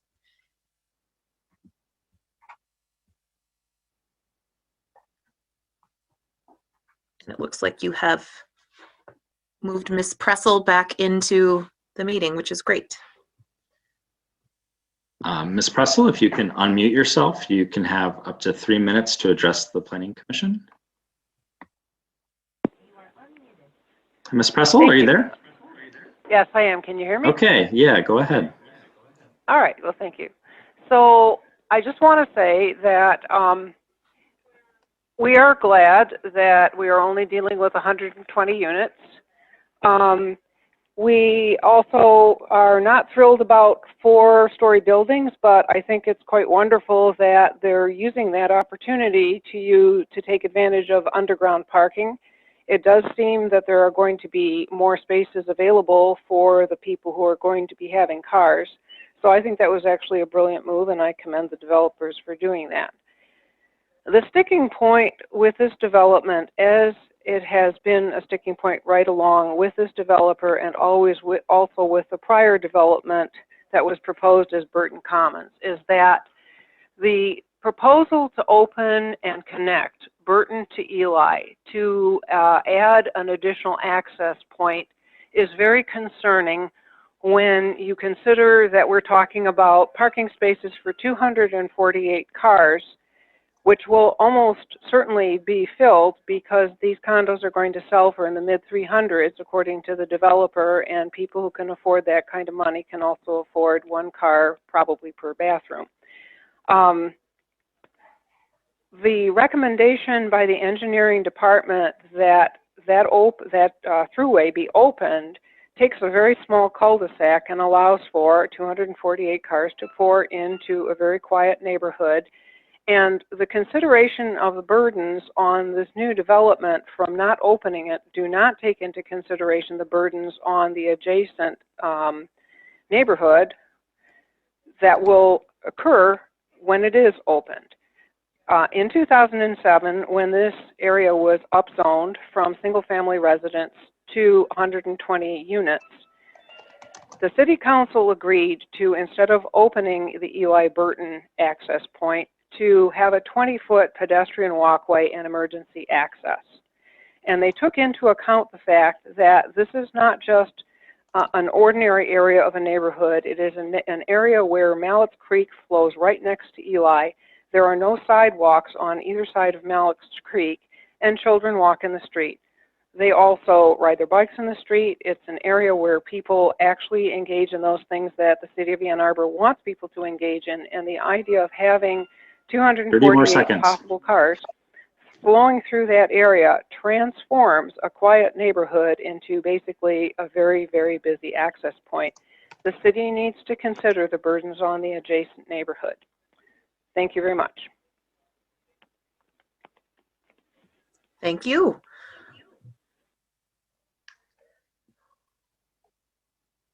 Again, if you've called in and want to speak on this item, you can digitally raise your hand by pressing *9.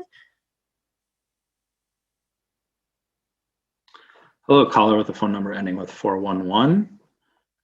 Please unmute yourself and you can have up to 3 minutes to address the Planning Commission. Mr. Leonard, can you hear me? I can. All right, thank you. This is James DeMore, and I previously gave my address of record in previous public remarks. I want to echo what Ms. Pressel had said in her remarks a moment ago.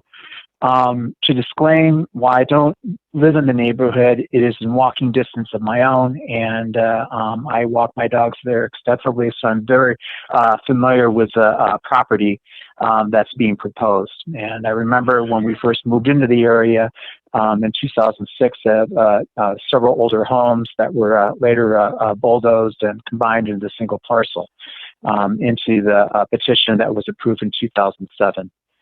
I think we get into a little bit of a trouble with the city when it appears that the last big major parcels in town, for the most part, are ones in the corner, the ones that were difficult to develop, that were problematic for whatever reason. I think of the various iterations of South Pond, north of Arborland. I think of the property which was recently approved off of Liberty near I-94. But I look at this one, and you're literally in a corner, and you're trying to put a lot of units into an existing area, an existing neighborhood. And I think in our zeal to provide for the housing market in Ann Arbor, I think we've made some mistakes along the way in terms of having some consequences for the existing neighborhoods. And too often the rhetoric has been, we need to think of our residents for the future and neglecting the current residents that are there. I think Ms. Pressel reminded you tonight of a decision that was made in 2007 about the limited access. And while looking at the staff report, I realized that probably most traffic have to go out from Burden onto Packard to make things work. But and I understand that we have trade-offs that need to be made.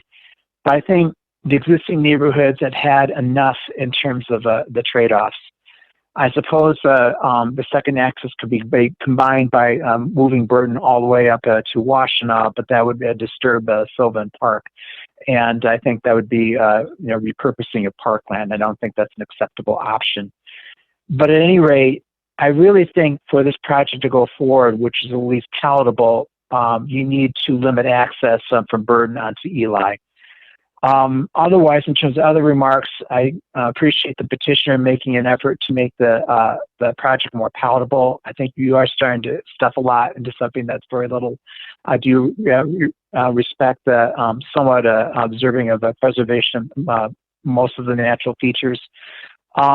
I am concerned that there is another issue in terms of making the project self-sufficient energy-wise. More solar units as we move forward. I think tonight with this moving forward, you should follow the example of Viridian. I think those are remarks for now, and I look forward to hearing the results of this hearing when it's concluded, and have a pleasant evening. Thank you. Thank you.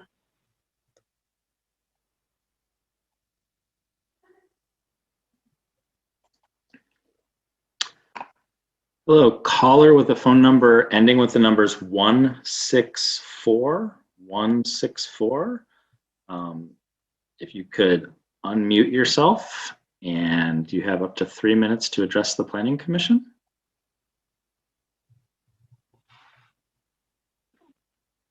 Caller number ending with 164. Yeah, we can. Go ahead. Yeah. Hi, wonderful. My name is Angie Smith, and I'm calling from 2803 Lillian. I've been a neighbor living in this residence for almost 20 years now.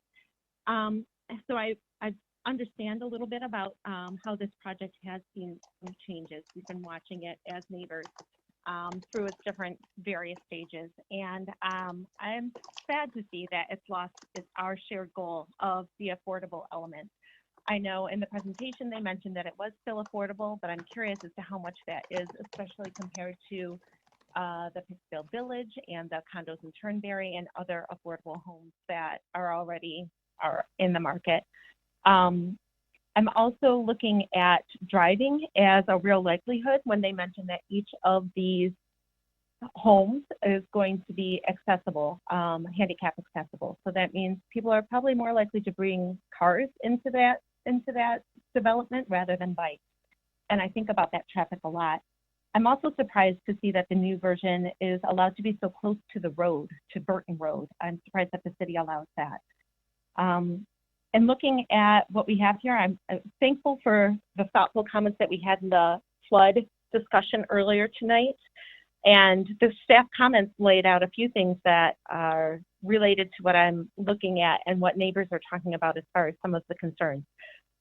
There is some talk about the sanitary flow, and there is a current flooding issue that neighbors that back up to Burton Road are already experiencing, my house included. I was out in boots up to my knees and water up to my thighs this April. So that's something that I'd like to be looked at a little bit more carefully. It does say in staff comments that a payment in lieu of performing actual flow removal may be made, and that's something that is concerning to me. There's also a comment about the Green Streets policy, and I'd like to hear a little bit more about that and how that impacts the streets, how the staff feels that that impacts the streets that we already have in the community.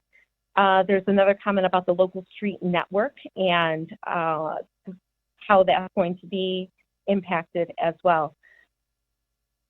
Some unmet goals are talking about providing effective access and mobility for people and goods with minimal negative effects for all. And that's the sticking point for our neighbors here. As neighbors who will be impacted by this development, our first and most important goal is the safety of current and future residents in the area. And that 20 more seconds. in this development. It is for this reason that we are requesting a full traffic study be conducted to better understand the risks and benefits associated with opening Eli Road. We agree that roads work best when they are connected, but the roads need to be designed in a way that can safely withstand the increase in traffic that an opening like this would create. So respectfully, the neighbors of Forestburg are asking for a traffic study to be done to understand the effects of the opening of that road. Thank you. Thank you very much.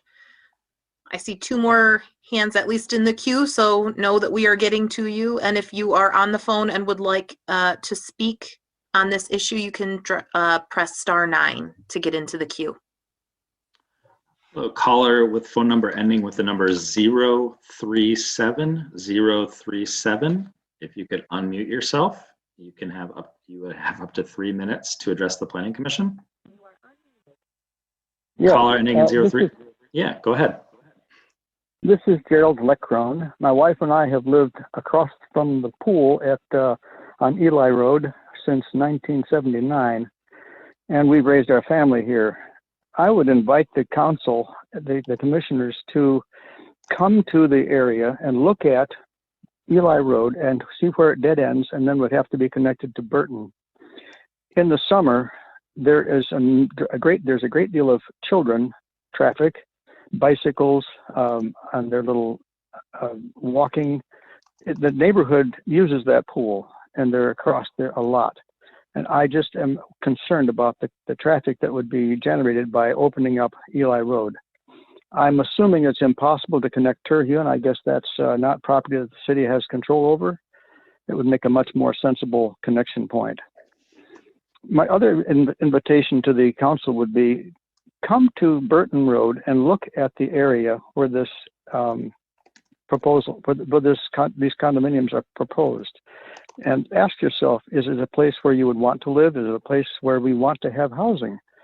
It's right now an undeveloped area. It's quite wild. It's quite interesting. My biggest concern, though, is the traffic on Eli Road that I think will be generated by having 120 units and all their transportation. They're going to want to get to Washtenaw, and the quickest way would be to go on Eli Road, and that's just not going to be, it's not going to be safe. Thank you. Thank you very much.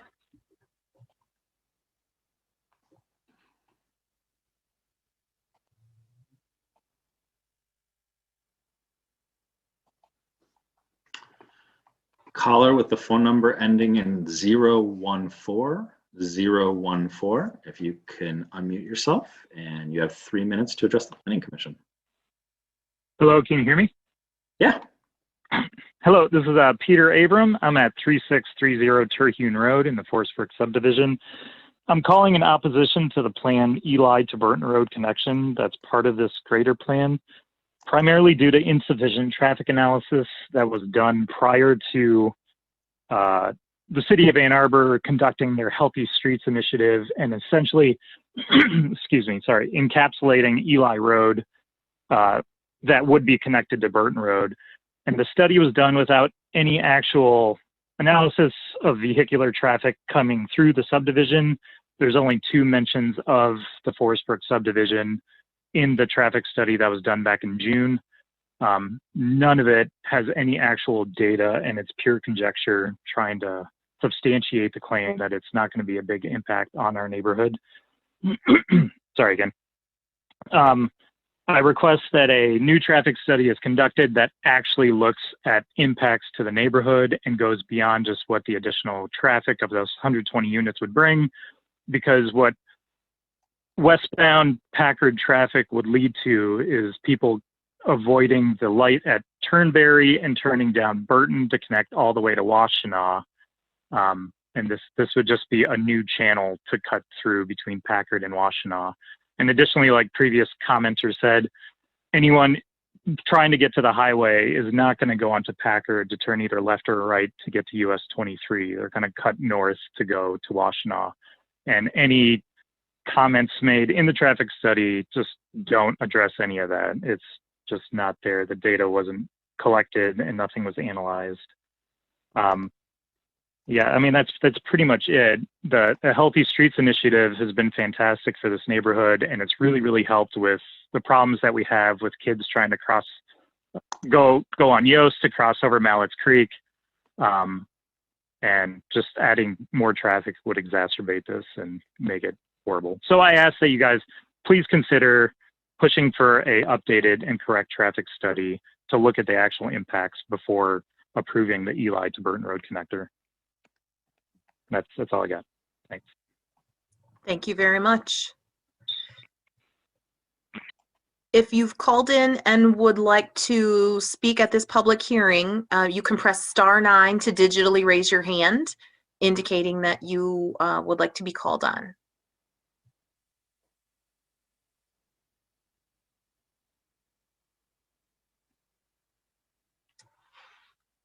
All right. I think we'll go ahead and close the public hearing. And let me read the 3 motions. The 3 motions are: the Ann Arbor City Planning Commission hereby recommends that the mayor and city council approve the Bright Dawn Village Site Plan and Development Agreement. The Ann Arbor City Planning Commission hereby recommends that the mayor and city council approve the wetland use permit for the Bright Dawn Village development. And the Ann Arbor City Planning Commission hereby authorizes activity in the natural features open space for the Bright Dawn Village development per 5.29.4 of the Unified Development Code. Moved by Commissioner Hammerschmidt, seconded by Commissioner Sauvé. We are in discussion unless you want to take a 5-minute break to get water or something.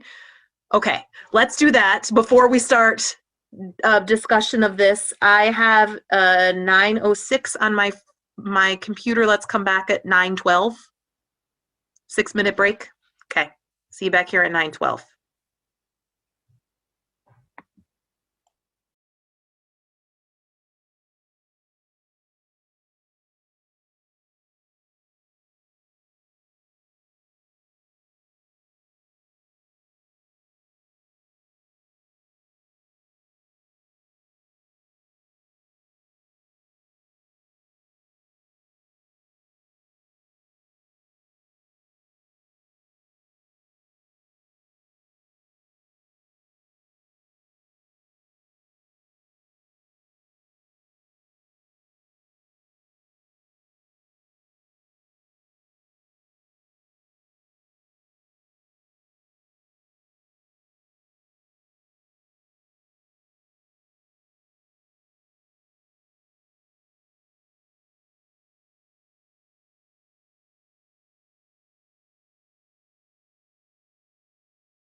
Blank slate.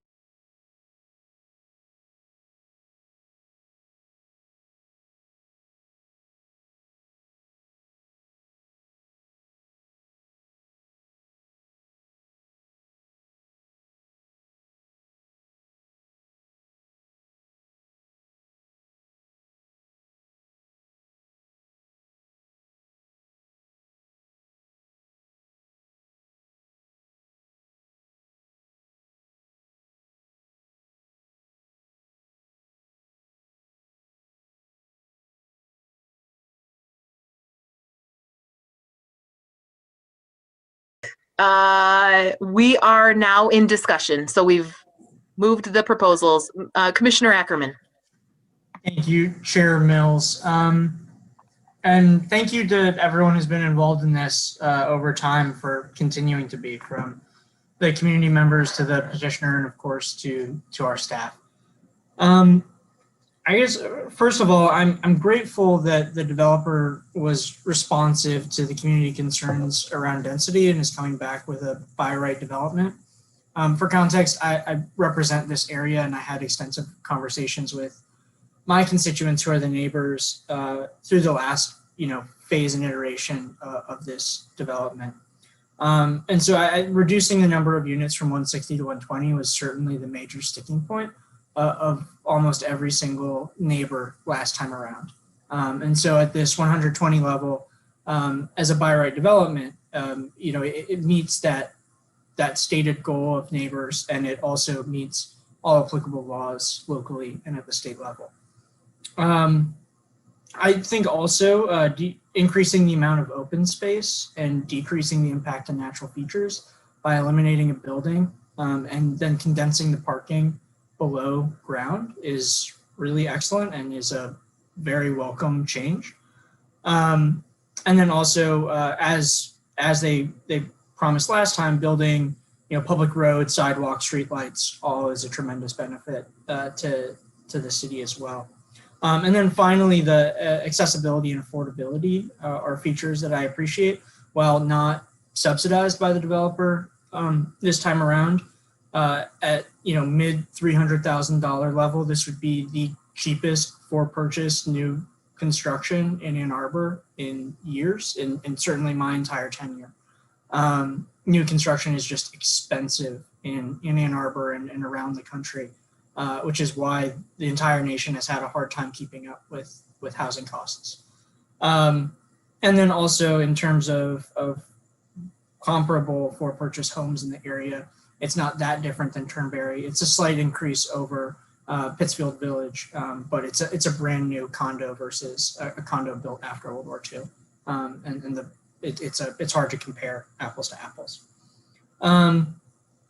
And then also just the addition of elevators and the wheelchair-friendly nature of the units is great. We have a quickly aging population. Our elderly population will double in the next couple of decades, and we need to be building housing that people can downsize into, especially if they want to age in our community and do so independently. And so that's critically important. Those are the benefits as I see them. I did, as neighbors were sharing their concerns, there were two items that, stuck out to me that I just wanted to make sure we touched on. The first was with respect to stormwater. This is near Mallett's Creek, and I think rightfully anyone in Ann Arbor and anyone in 2020 should be concerned about stormwater. And so I was hoping perhaps the civil engineer on the project could just walk us through how does stormwater hit the site today? Where does it go and in what quantities? And then with this development, how would that change?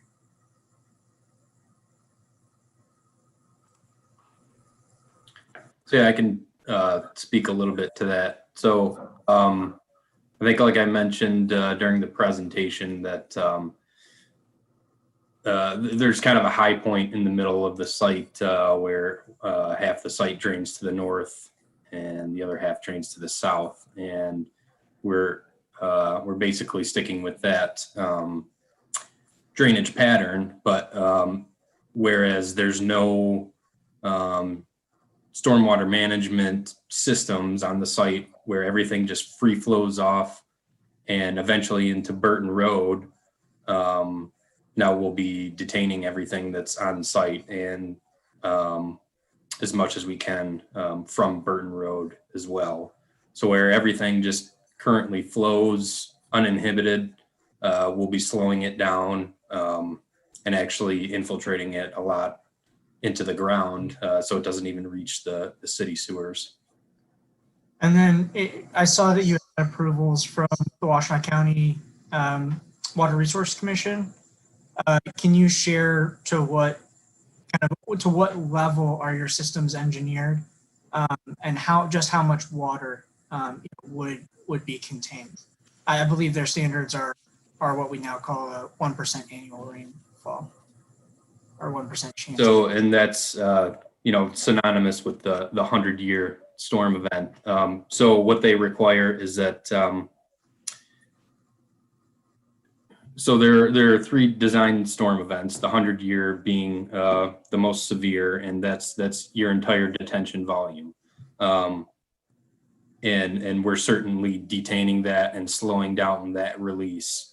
But moreover than that, they have requirements that you have to infiltrate a certain amount. And that's dependent on the existing drainage patterns and comparing them to post-development. So there's a calculation that determines how much that is. So based on the county's requirements, for the entire site would be required to infiltrate roughly 20,400 cubic feet of stormwater, and we're infiltrating 94,800 cubic feet. So about 4.5 times the amount that's required is not even going to reach city sewers. It's going to be infiltrated into the ground because there's good enough soils that it'll percolate through the ground quick enough. That's great. So to Ms. Smith, who raised the issue, to translate some of that, because it took me a long time to learn our stormwater regulations. Essentially, water hits the midpoint of the site right now, and it cascades across the property. Some of it is detained in the natural wetlands. A lot of it ends up in Burton Road. What this system and this engineering will do is to take advantage of the really good soils and treat and capture that water, channel that water into those really good soils to make sure it stays on site. So compared to the natural state that exists right now, which isn't actually natural because this all used to be old growth forest, the less water will leave the site than the current state. And in fact, it sounds like there's a very low chance that any water would leave the site ever. So that's right. Cool. Ms. Smith also had a question around the payment instead of, I'm blanking on the word, but that has to do with our wastewater as opposed to our stormwater. Mr. Leonard, would you mind just briefly explaining the discharge payment and why that's a benefit to the city? Yeah, so the city has a legacy of having aspects of the sanitary and stormwater system combined, and so one of the things that over time that we've actually done under some order of the state and agreement with the state is work to start separating those systems, obviously. And so historically that was done at times by actually having developers go out and physically conduct those kind of improvements to achieve that result. Now there is a formula applied to developments that looks at what might exist there versus what is being added into the flow of our systems, and a formula calculation is provided, and that is a contribution to the city that the city can then use to work towards overall infrastructure improvement to remedy that situation. So the same results are attained, but it's done through at this point the city aggregating those contributions into larger infrastructure improvements than sort of smaller multiple. And the benefit to us and to you all as ratepayers for the stormwater system and the wastewater system is that, first of all, the new construction will be built with those separated lines. So all the new infrastructure will be, modern.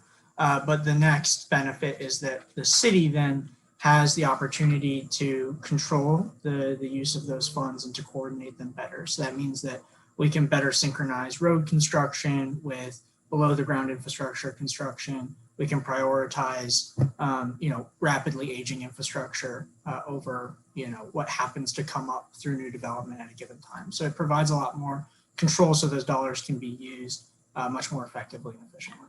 Yeah, and more generally, keep in mind that the city also requires capital charges on top of that specific issue to help support that infrastructure, so that some of those cities' charges recognize that this development is taking sort of benefiting from some long-term investment in the city's infrastructure. And I'm not an expert on those calculations, but as part of those utility connections, they are required to sort of on a formula basis pay a contribution to sort of bring them up into the shared responsibility of those systems.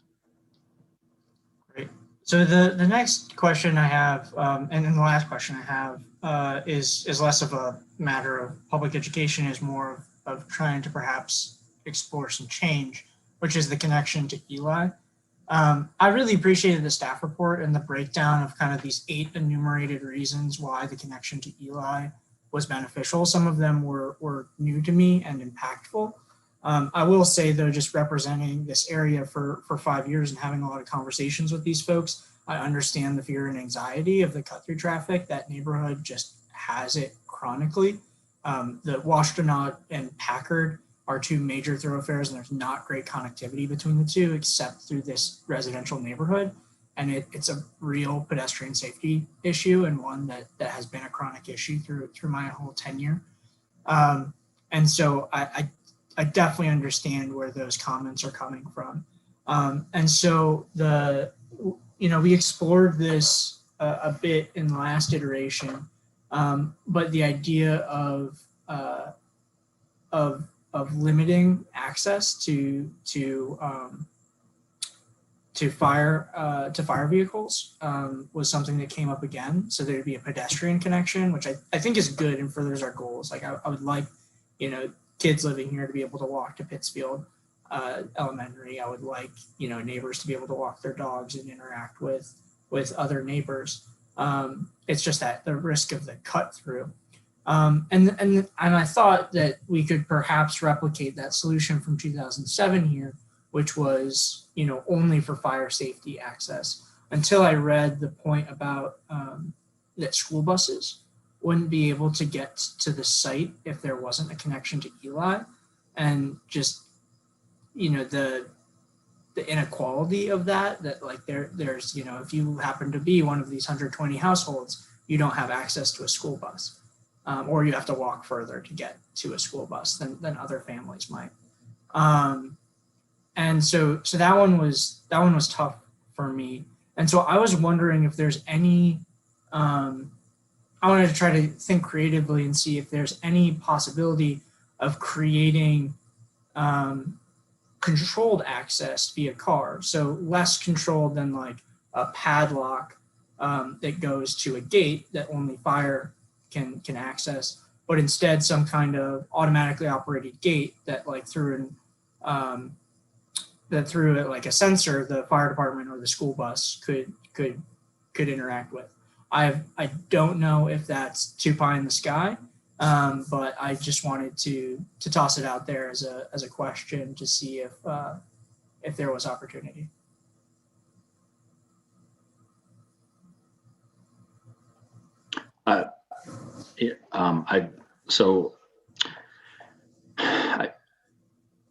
I've never heard of such a circumstance. I can imagine it brings up a lot of concerns. With fire-only access, the differentiation there is that it is hopefully never utilized, but in that rare circumstance where it's necessary, a sort of added barrier of some sort can be accommodated. When you're talking about other services like school buses, that would obviously be on a more frequent basis. So I can't say definitively that it's never been done. I'm not aware of any circumstance where it's been done here, and I think it would warrant some conversations, because it would just be such a new type of infrastructure on our road network that I'm sure I don't know all the access and responsibilities that we'd have to figure out in connection with that. But I appreciate your comments. That's as laid out in the staff report. We recognize that that's definitely a tension here. And the staff report reflects sort of a commitment to a more fully connected urban approach than perhaps a more arterial dependent land use pattern. So. And I understand that. And again, my priority would be pedestrian connectivity over auto connectivity. Like, I fully understand integrating the infrastructure for those uses. And I appreciate that it would be new and novel. And it perhaps is just one idea of others. But at the end of the day, this is a by right development. We have a legal obligation to approve this. If this moves forward tonight, Mr. Leonard, would you at least do me the honor of at least asking around to find out if this is something that Fire would be open to, or AAPS would be open to? Yeah, of course, we could definitely include that response, whether feasible or not, as information if this were to progress. Yeah. I'll add to, I will be supporting this. It's a by right development. It is our legal obligation. The only other comment I heard besides the stormwater and the connection to Eli was with respect to the traffic study. While I appreciate that comment, it's unlikely, it's very unlikely and likely unheard of that any differing result of a traffic study coming back would change the by right nature of this project. And so while I can understand that there's dissatisfaction with the analysis, or there's a desire for better data, the outcome of that study would not impact our legal obligation to approve a by right development. And so I'll spend my energy trying to figure out a way to make the Eli connection as palatable and safe as possible to surrounding neighbors. But the traffic study, I don't think is going to be is going to help in that conversation. Even though I understand where those comments are coming from and I appreciate them. So that's it for me. Commissioner Briggs. And I appreciate you sort of, Commissioner Ackerman, stating the positives. I'll agree with those and just continue on your thought around transportation access. And so,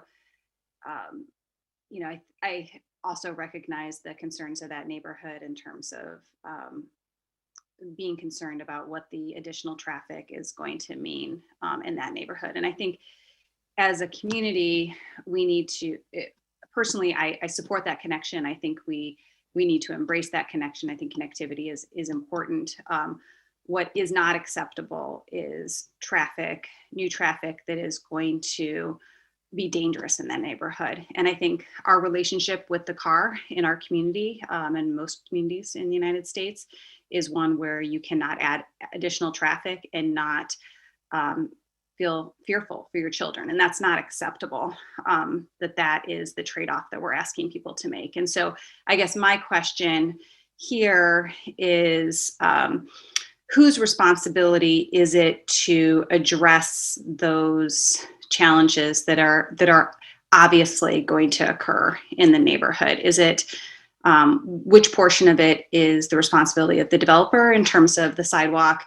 The sidewalk currently, some of those streets don't have sidewalks on both sides, and that has worked for them in the current configuration, perhaps, but it won't continue to work with the new traffic in the neighborhood. And then, they sort of experience a already a low stress bicycle network, which is, we just heard the transportation plan update in the last one, which is what we're trying to move. We're trying to move our community towards, and in this neighborhood, we're actually moving at the opposite direction. So I guess I'm just trying to understand, is this really something that, if this project moves forward, is this a responsibility for the city to prioritize investments in this neighborhood? Or is there a portion of this, more of a portion of this, that should be borne by the developer in terms of wanting to see this project move forward? Generally, I would say, well, no, specifically, the responsibility would ultimately rely on the city in a couple of ways. The public right-of-way improvements that would be component to the site plan, while being undertaken in partnership with this particular development, ultimately the city is going to be the arbiter of the adequacy of those designs and methods about how that connection were to be realized, for example. When you start talking about perhaps other configurations that might extend further and more expansively into that neighborhood, that would be the responsibility of the city, like any road design improvement. So, I think that there would be some immediacy as it relates to the improvements immediately adjacent to the site, and part of the sort of civil improvement process that is conducted. In this case, it's not insignificant. Not only do you have the question of the connection here, but you have significant improvements for Burton Road itself. But those are defined on those plans and identified in an extent. So anything that would sort of proceed beyond that would be more of the city responsibility. Okay, and so if that's the case, I mean, I think part of what we're challenged by is that there aren't very many examples in the city of Ann Arbor of traffic calming measures that are particularly effective, and yet they exist other places, even in the United States, in terms of mini traffic roundabouts, on-street pavement markings at intersections that identify it more as a neighborhood space as opposed to a space for driving quickly through, obviously sidewalks and connectivity. And so I think that if this project moves forward, that it's incumbent upon, obviously, council if it gets approved there, but also the neighborhood to push for increased investment there, because it is essential that this neighborhood is able to continue to live with calm traffic and kids being able to bike in the street and being able to walk places, and that should be able to happen whether or not there's people driving through the neighborhood or not. So that's my thought on that. And then just to switch completely to a different subject, I was glad to hear some of the discussion around the noise mitigation for the site and some of the changes. That was one of my concerns with the previous proposal, though it's not fully addressed here. But I have been hearing more concerns around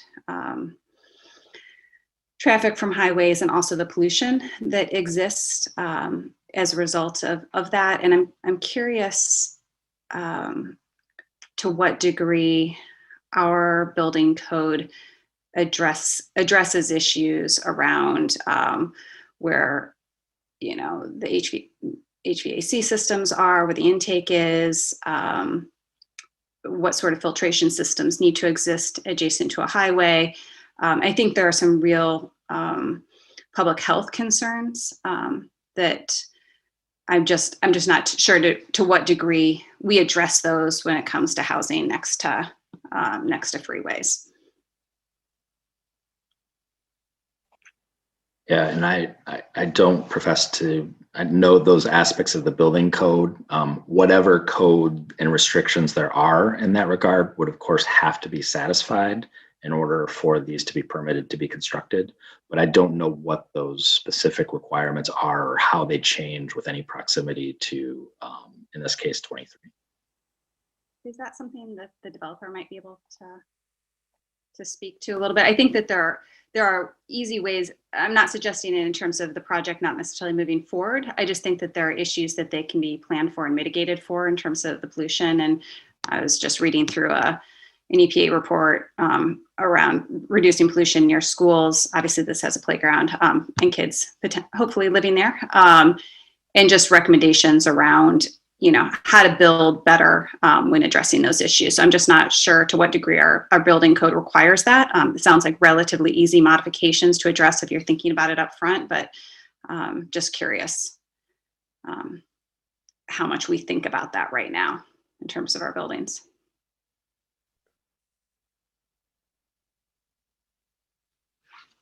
Well, this is Bob Overheiser, the architect. Mm-hmm. I'm not an engineer, and when it comes to these kinds of things, that's who I rely on as our engineer. So, obviously building along an expressway, they would be taking that into consideration, as they're designing, not only designing, but selecting the type of mechanical system that we would use for the building. Good. And that doesn't necessarily answer my question. I guess I would just urge you, I'm sure you're following building code. I'm just not sure to what degree our requirements actually require this to be addressed. And so I guess I would urge you to Google EPA reducing near road pollution schools. And that should bring up a nice report that has a nice set of guidelines at the end of it in terms of just things to think about in terms of how you address those filtration systems. And I think that it's worth thinking about it.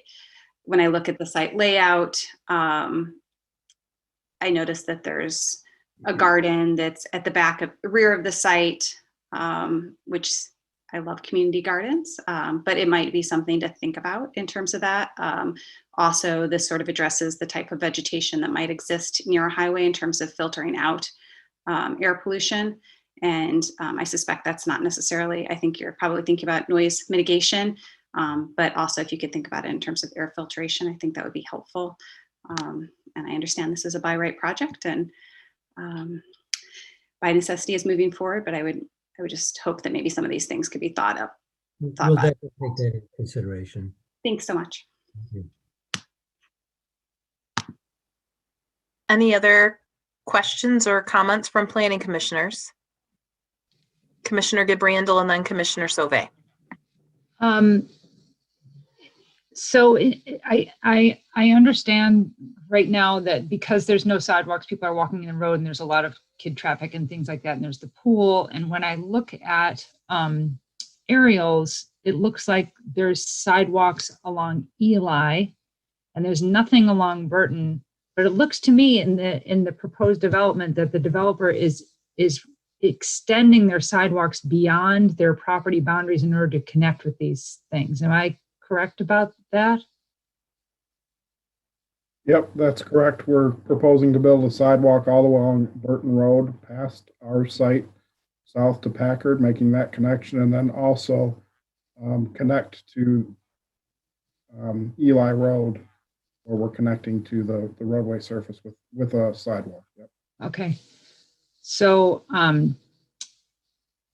that in my mind is actually beyond the sort of by right, piece of this in terms of what, they're not just building in front of their property, they're connecting to existing infrastructure. And I completely understand that we get patterns of behavior around, it's a really kind of feels like a rural road right now. So you walk in the road, but I think, with more development along here and things like that, pedestrians are going to need to be using the sidewalk, and that their proposed development actually goes beyond kind of what they're officially required to do in terms of what's in front of their property by connecting to the existing infrastructure, so that kids should be able to walk along that whole sidewalk to be able to get to the pool and things like that. So I think it's important to point out that there aren't going to be sidewalk gaps in terms of pedestrians through here.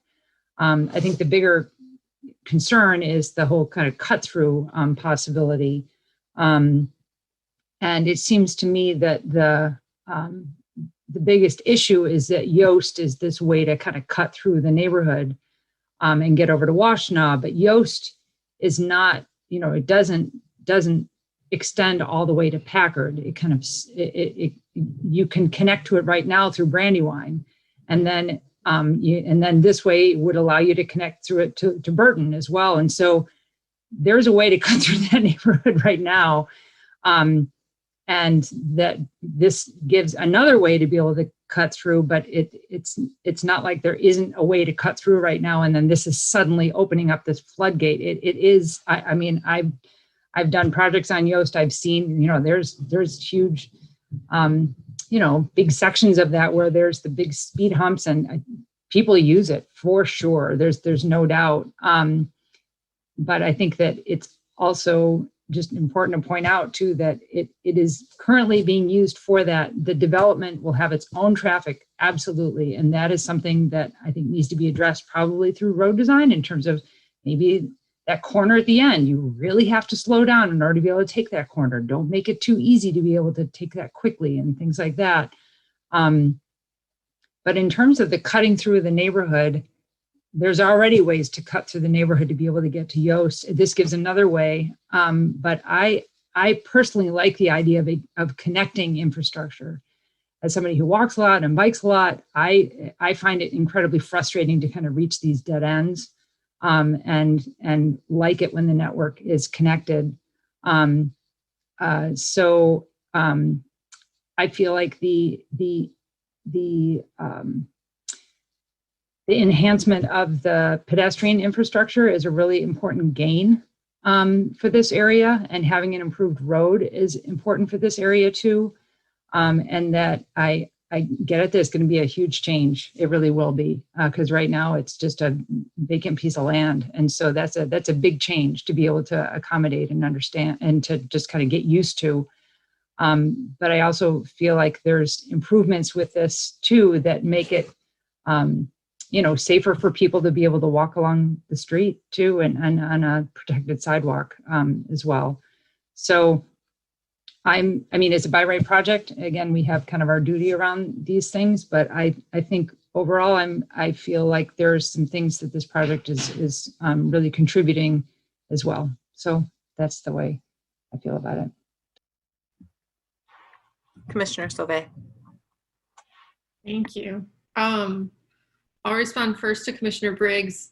They're in-unit mechanicals, and the air intake would be around proximity to that, which is facing the parking lots, not to the east towards the freeway. So part of it does have to do with intake, outtake, and that fresh air component.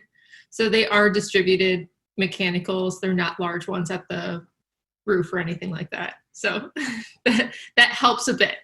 Yeah, I guess I did have to the feedback about traffic, I think it's great feedback about the Healthy Streets efforts. And it sounds like the road design is up to the city, even though we have a 40-foot right-of-way kind of drafted in the site plan. Is that correct, Brett or staff or petitioner? That the Burton Street road is up to the city to implement, but it's designated as a 40-foot right-of-way? The current right-of-way that exists is smaller than a 66-foot wide right-of-way. It's a 50-foot wide right-of-way, as I recall. And with that, what we're able to do is fit the road at such a section that would support, the vehicle traffic as well as a sidewalk on the other side of it. So it's a little bit modified from typical, but it certainly is addressing all those goals. But it doesn't have room for a bike lane, street parking, any of those other. Right. It is only more or less 40 feet wide. It's a little bit variable width, but it's close to 40 feet wide. Is there room within the property or those margins to expand it? Either with you guys giving more space or any other way? Does the city have more room to expand? I'm just with that neighborhood fabric, if we can, this road is raw. It's a dirt road with brush on it. And so thinking about what Healthy Streets looks like, this feels like a great place to almost do a test design Just putting that out there, but I don't know if there's any more room in any sort of way to do that. So we're tight with that right away already, and I would say that we do have some green space there. Previous iterations of the project, we had talked about having some on-street parking and those kinds of things. That was not looked favorable from a staff perspective, just because of the tightness of the road and introducing those elements in the narrow right of way. So we felt like by keeping the sidewalk there, and we do move the sidewalk closer to the road where the wetland is to try to limit that impact. And then we have this little green strip between the sidewalk and the road to kind of have that pedestrian. It'll feel more comfortable as a pedestrian, right, going with that green strip there. So I think it's very tight to include all those things. Mm-hmm. So we put priority on the sidewalk. Okay. Yeah, definitely like bike lane over on-street parking, but it also kind of raises, like looking at the parking counts, we're at 2.36 spots per unit. The previous proposal was 1.5. There's concerns about traffic. So if we're talking about 284 spots for 120 units versus 252 spots for 160 units, we're adding more parking and reducing units and still having traffic concerns. We're well over the minimum required parking of 180. And I'm not yet ready to applaud the underground parking because you still have 144 surface parking spots. It's still, which you don't need per parking minimums. So I guess part of my question is there a way within your proposal to defer parking or reduce parking? Because it's a lot. I would say we would take a look at deferring some of the parking. One of the things we had heard through the meetings we had with the neighbors was they had concerns that we didn't have enough parking and that people would be parking on the streets. So there are those two different challenges and interests that we're competing with. So with this, we do have more parking, which I think had satisfied some of the neighbor concerns with regard to parking on their streets. And then also, I think that we would look at the opportunity to defer parking as we move this through detailed engineering and those kinds of things. It's something we could consider for sure. And then the final is the types of parking. It's really hard for me to reconcile accessible units with 8 barrier-free spots. So we've got 48 compact underground, 22 compact surface, a lot of compact spots, but barrier-free units. So I'm really trying to reconcile what the pitch is here versus what the expected actual use is. Is that a question? Can I? Yeah, like what's the reasoning behind those things not lining up? I think what you'll find is that the spaces within the units underground are more spacious, might not meet the fully barrier-free parking space, but if you were a person with limited disability and you lived in the unit, you would certainly be able to use your space within the building to access the building. The barrier-free spaces outside of the building, I guess we perceive those as being used by guests or visitors a little more than the people that live in the units that need that kind of parking. We think that they'd be parking and using the spaces within the unit or within the basement. Okay. And I guess my final one, which might be a technical, for bike parking, can you upgrade the class? Because required is 12A and 12C, and we're seeing 32A and 8C. So we're not seeing 12 Class C parking, we're only seeing 8 in terms of the minimum requirements, but we're seeing a lot more Class A. So I wasn't sure about the nuance of that, if you could boost up as long as you meet the total minimum requirement, or if you had to meet the minimum requirement of each class. Yeah, that is correct, Commissioner Save. You can move from a Class C up to a Class B or an A, but you can't move downwards. So they could provide more Class A. Okay. I still like B or C. I don't know, like locking up your bike versus being able to have people plug in, especially if there's kids here headed over to the pool. It seems like a much easier way to grab your bike and go through the neighborhood to go have a play date. And I guess I will kind of add, you know, the sidewalks, there's sidewalks that would connect directly to, it's not a gap. The pool itself is a private nonprofit pool. If they don't have sidewalks, they can fundraise to add sidewalks.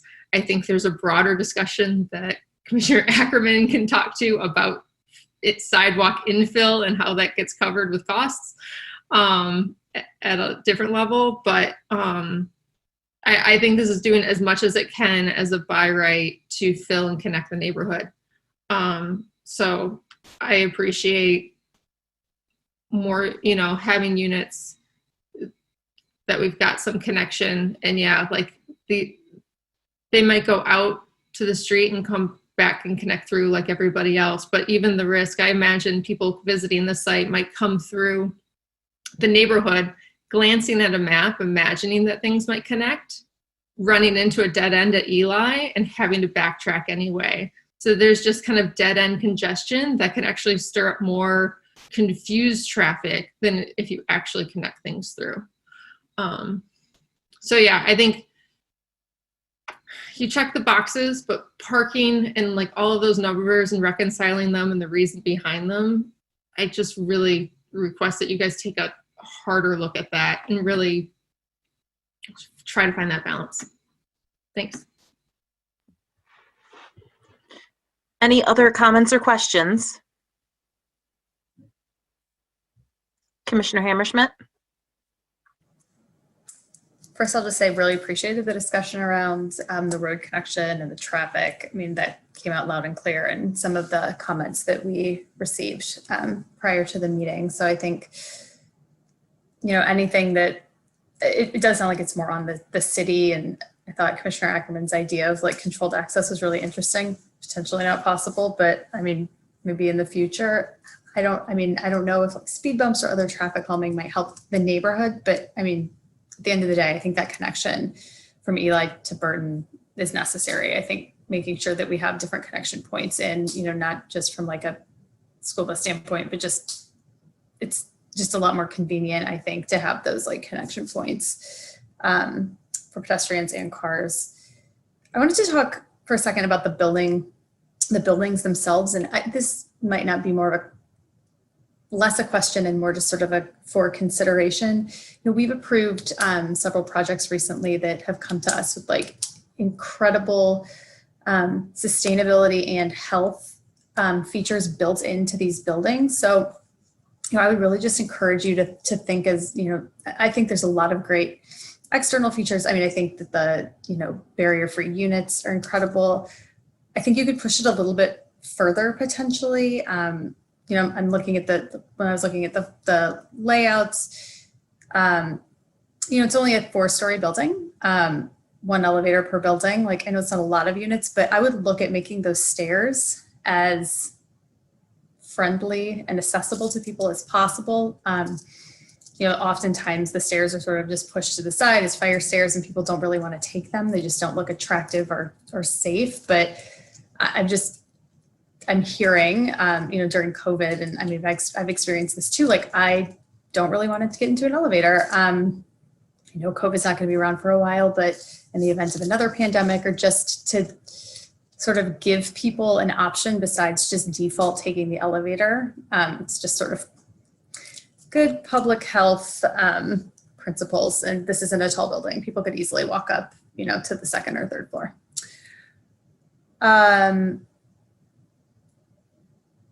I'm assuming, and I guess on that too, when I was looking at the elevations, I assumed there's no like windows. I couldn't really tell. Are the windows that you were showing on the side elevation into units? Because at first I was like, oh, those stairs have windows. Like, that's fantastic. But then it wasn't really matching up.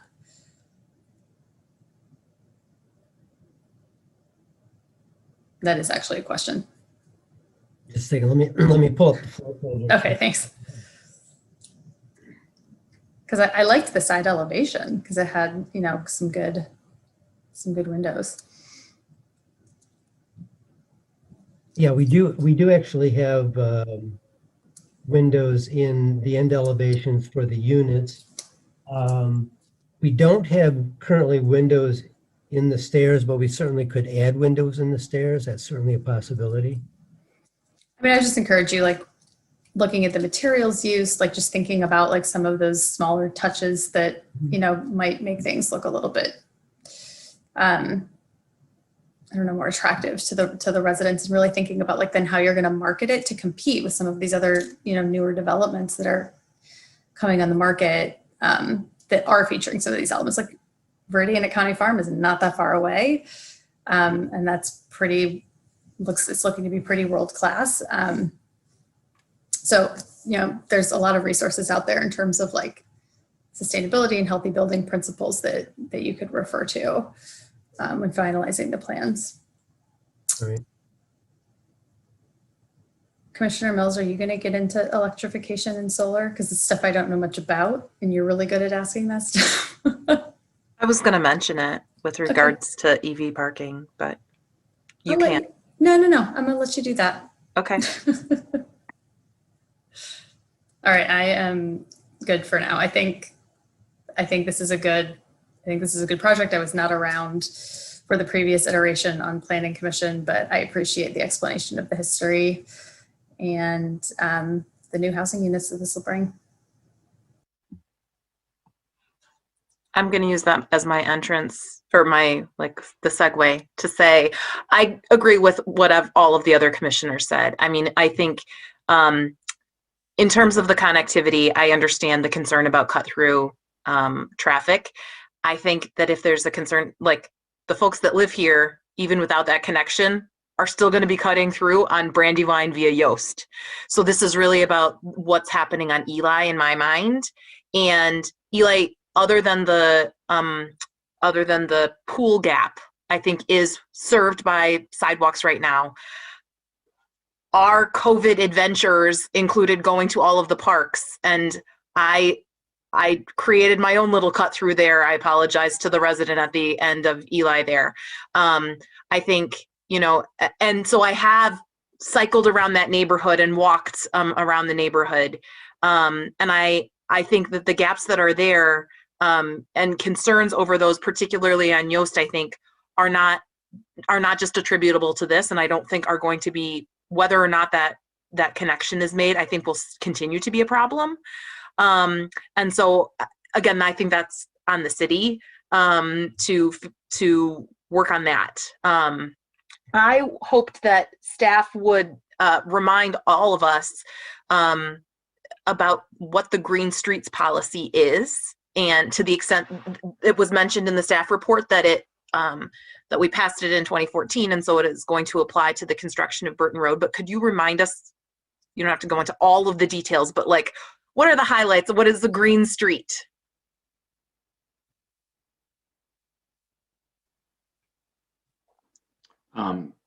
Chris, do you want to give a high level, and then I don't know if Tom or Ted, if you want to respond to any of the responses for the design. Sure. So what I do know about the Green Streets is that Jerry Hancock, who's our floodplain coordinator, actually reviewed this site plan to meet the Green Streets. I wish he were still on to give more detail, other than I recall that his comments were about, you know, you can detain more for the roads, and the petitioner came back with revised plans to detain for Burton Road. So they may be able to expand on more than just detaining for the entirety of Green Road. So I'll hand it over to possibly Mr. Covert or somebody on his team. But I do know that they met with Jerry and met the detention requirements for Burton Road. I think the biggest thing that we can mention with regard to Green Streets is that with the improvements of the roadway, that we don't forget about stormwater management and how that's conveyed with the street that we're improving. So in many cases, streets in Ann Arbor don't have a stormwater system other than to collect and convey. They don't detain or provide infiltration or anything like that. So what we had with our project was, with the policy of Green Streets, we need to collect, detain, and work to infiltrate stormwater management from the street. It's currently a gravel road. The road doesn't have a really good stormwater collection or conveyance system. So what we've proposed to do with the improvements that we would make would be to provide for that collection, then convey it to our stormwater system, and then the stormwater system having the opportunity to infiltrate that stormwater instead of, releasing it, is how we're meeting the Green Streets policy. And we're fortunate to have a site that has the ability to infiltrate to volumes greater than, let's say minimum requirements and so on. So to meet the Green Streets policy, we are providing for a stormwater solution, which includes infiltration. Got it. And this is clearly then beyond your site. This is on Burton. This is on Burton Road. And I know you talked earlier about extending the sidewalk down Burton. Is the road improvement down Burton, like, what portion are you responsible for? So for what we're improving for Burton Road is from Packard north through the site and then around the connection to Eli. So the entirety. So the entirety of Burton, correct. And the Green Streets policy is going to apply to all of that. So it's not, again, just what Commissioner Ackerman was talking about earlier, the stormwater improvement that's happening on your site, but this is also in the public right of way and well beyond kind of the boundaries of your project. Right. Got it.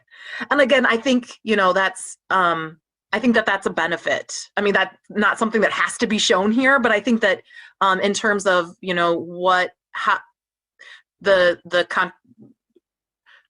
contributing benefits to kind of the entire transportation system there, and elements of our, of sustainability, particularly with respect to stormwater, I think is really beneficial. Picking up on what Commissioner Hammerschmidt set the groundwork for, we have seen a lot, because of A20, the city's commitment to be carbon neutral in the next decade. And knowing that what we build now and the energy that it is using is going to be around, well beyond that. We've been asking a lot of questions of petitioners about, how they're considering that within their design. I think the roof orientations that you have, well, first of all, regarding what Commissioner Hammerschmidt was saying about or Commissioner Sauvé was saying about the amount of parking. I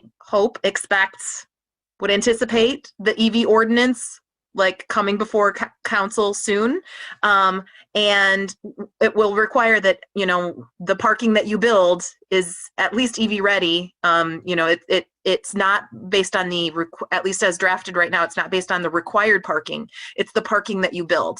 The message is that if you're going to build the parking, it should be ready for the future, and for electric vehicles to charge in, to plug in. And so thinking about that as you consider how much parking you want to build versus defer, I think is really wise. The other thing is that, EV charging is a draw on the grid. And one of the ways, and you're going to pay for that connection, you guys know this is your business. But one of the ways that you can offset some of that is by offsetting it through solar development on your property. And so there might be an opportunity. This is, again, what we're helping to talk to petitioners before. And because your buildings are aligned for this, I think that's something that if you haven't considered before, you may well want to, because these two things do go hand in hand quite nicely.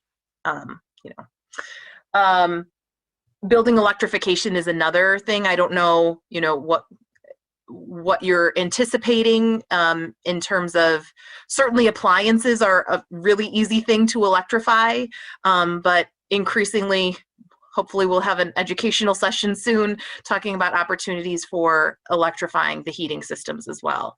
And so I would just make sure that you haven't left this table without hearing about that from us. I think that those were my key points to make. But again, I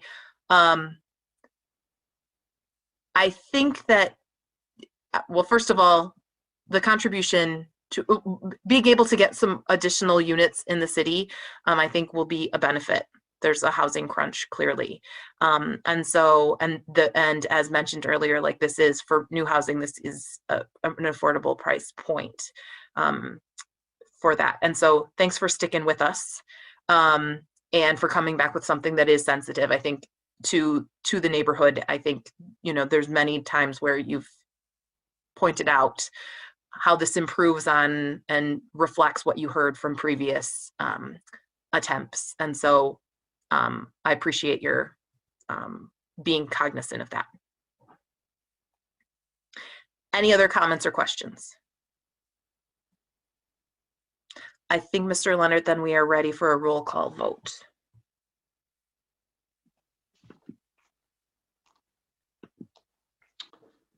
Commissioner Briggs, Yes.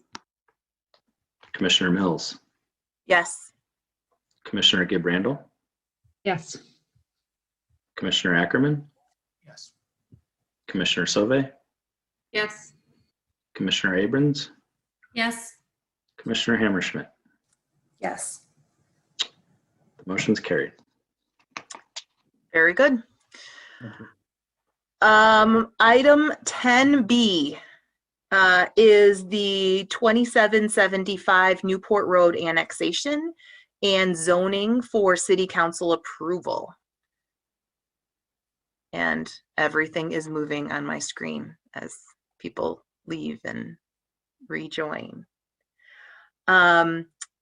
We, as always, will start with a petitioner presentation for up to 10 minutes and then a staff presentation. Commissioner Gibrandal. Yeah, so I just know we have done work for the Steiner School before, and I noticed that our names were on the drawings. And so I'm not currently in a, they're not paying me right now, but I just feel like it's probably better just to be able to step away from this one so that, there isn't any conflict of interest. So I'm going to recuse myself and wait out in the digital hallway. We will shout. I'll plug my ears. All right.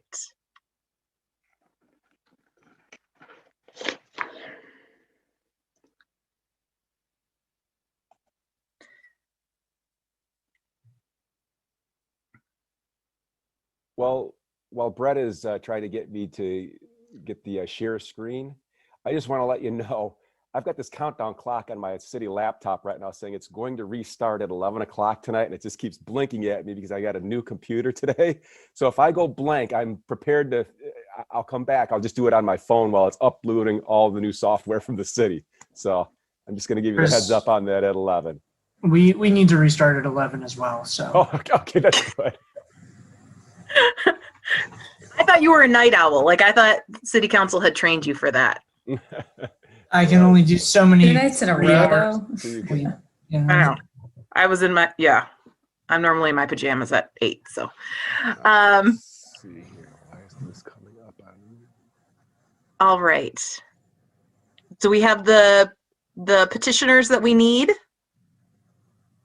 Petitioners, were you expecting anybody else that you don't see? There's 2 of us. That was it. All right. Yep.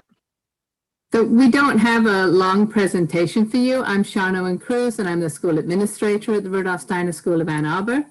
And we are simply applying for annexation to the city rather than the township. And we've been working with Chris, and I can answer any questions you have. We already have another campus, the high school campus on Pontiac Trail, which is already part of the city. And this for us is a simplification of our life by having one authority that we're responsible to rather than 2. We had been part of the larger annexation package that was put forward a year ago that failed to go through. And so we chose to petition for annexation individually.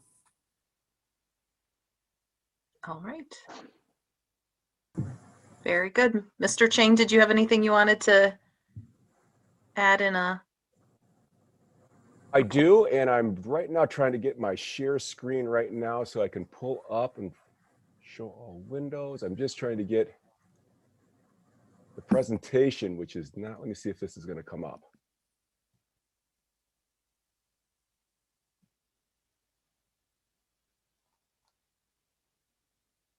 Can you just, you pulled up your Explorer window instead of the PowerPoint, Chris? Yeah, let's see here. So you can't see that, correct, right now? So No. let's see, why my Explorer window, where? You made the confession that it's a new computer, so Yeah, it's probably give more you user error than slack. anything else, you know. But I'm trying to, I mean, I can see the presentation in front of myself. Oh, we just could see it. Oh, could you see that? Oh, It just flashed. can you see it now? I've got it on my screen, but. Do you have multiple monitors? No, I do not. Hold Hey, on. Chris, Here we go. why don't you, I think I've got it. is it, you got it? If not, you can close and I can just pull it up from the meeting folder. There you go. There we go. Okay. Let's take it down to Rudolph Steiner here. Let's get it full. There we go. Okay. This is the Rudolph Steiner. It's located on Newport Avenue. So it's just south of Newport Road, east of North Maple Road. It is currently in Ann Arbor Township. They're looking at an R1A rezoning. You can see from the township or the parcel map that is surrounded by, for the most part, single family, which is zoned R1A in the city, and township parcels. The petitioner is not recommending any new parking, no new floor area. They're coming in as is that was approved out in the township. It was approved as a conditional use permit in the township.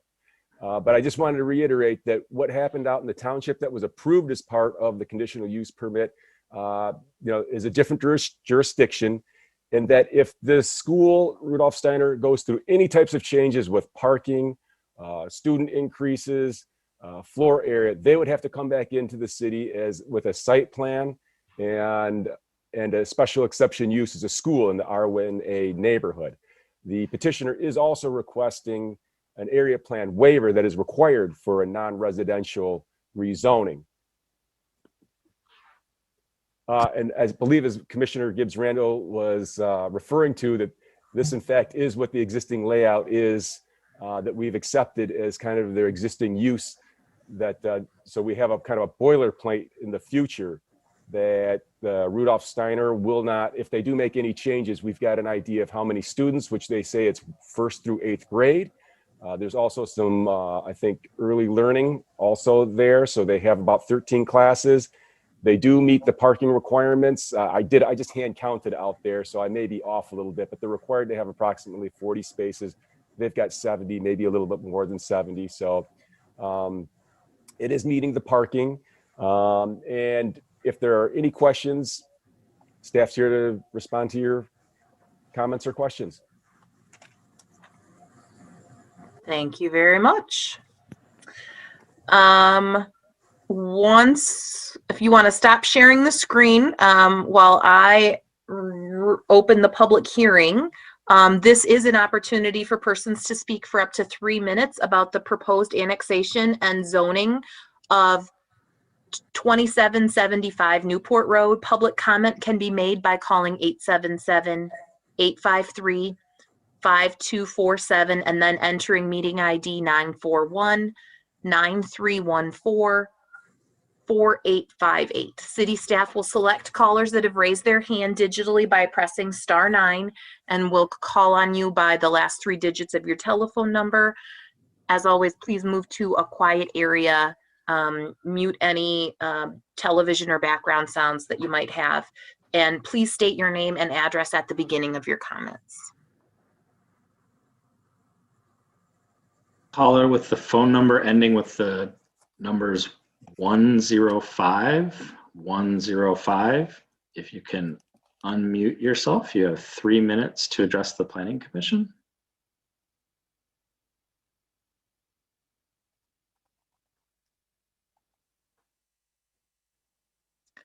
I think unmuting is *5. Does that sound right? Star 6, maybe? Star 6. Star 6. Hello? Oh, Now yeah. can you We can hear you. All right, great. Thank you. Hello, Planning Commissioners. My name is Linda Young, and I live at 2828 Englave Drive. Hopefully, you have received my letter, which included details to support my opinion regarding annexation and rezoning. I trust that you have read it, as it takes longer than 3 minutes to verbalize, so I will just summarize my points this evening. Point 1, I am asking you to consider denying the annexation. Rudolph Steiner has been denied annexation twice upon appeal, with the latest date being November 18th, 2019. It also has had city water and sewer services since the 1990s. Point 2, I would like assurance that if this annexation and rezoning does move forward, the conditional use permit will run with the property as written. Some of the conditions include that the property, project, and future phases shall be used for primary school purposes only, being grades kindergarten through 8th grade. One of my concerns is that the school had full knowledge of its intention to expand to a year-round, full-day toddler program, ages 18 months to 3 years, on February 5th, 2020, when the Board of Trustees approved the nursery program to begin in the 2021 school year. This action was brought to the Ann Arbor Township Supervisor's attention when it became known to the neighbors on August 1st, 2020. Advertising for the program ceased soon after that. I hope the annexation request is not a means to circumvent agreements. Another condition is that new construction shall be limited to the phases described in the CUP. Setting these limits has been beneficial to all. Another condition is that the owner will work with neighboring property owners to be sure the property boundaries are respected. 30 more seconds. My last point is that I would again like assurances that if this annexation and rezoning moves forward, that the memorandum of land contract dated October 1st, 1986 run with the property. The document states, the premises shall be subject to an easement in favor of the public for the use of existing and future exterior playground and nature areas on the premises, subject to purchasers' reasonable restrictions. Thank you for listening. Thank you very much. If there's anyone else that would like to make a public comment, you can press star 9 to raise your hand digitally.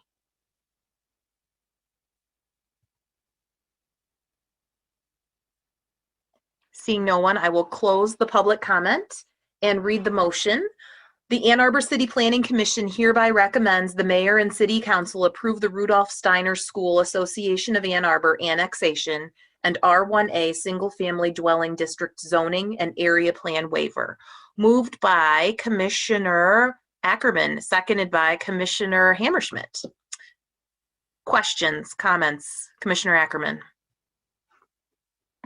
Thank you. I'll always support annexation into the city if it's within our jurisdiction boundaries. It's an inefficient way to go about doing government to have islands of townships within our city boundaries, and it makes good sense. Also, I don't think I'm philosophically against the notion of a nursery. It's been a clearly presented need from the community that we need, more, pre-K care throughout town and distributed across the community. I just wanted to, just for full transparency, get a sense from Rudolph Steiner if that was an intention. I'll also say, before you answer, when you get into the city, our processes are extensive and can be costly. So I also trust that whatever process you enter, if you choose to do this, will be very robust and involve a lot of community and neighbor engagement, and will, by the time it would ever get to a body like ours, be pretty well thought out and intentional. So just want to get that on the record. Is that something you intend to pursue? No, not at this time at all. We, we're dealing with the challenges of the COVID-19. We're dealing with really listening to and understanding the concerns of our neighbors. It's not the first time, as you can imagine, we've heard that concern, and we are very much listening to it. We are not planning to expand in any way. We're not planning to build. We plan to keep the site available as it has been outside of school hours to the neighborhood. Those things are all in place. Great. I like it. I played a lot of Ultimate Frisbee there growing up. A lot of my friends grew up in the area. So that's it from me. Happy to support this. Other commissioners have questions or comments?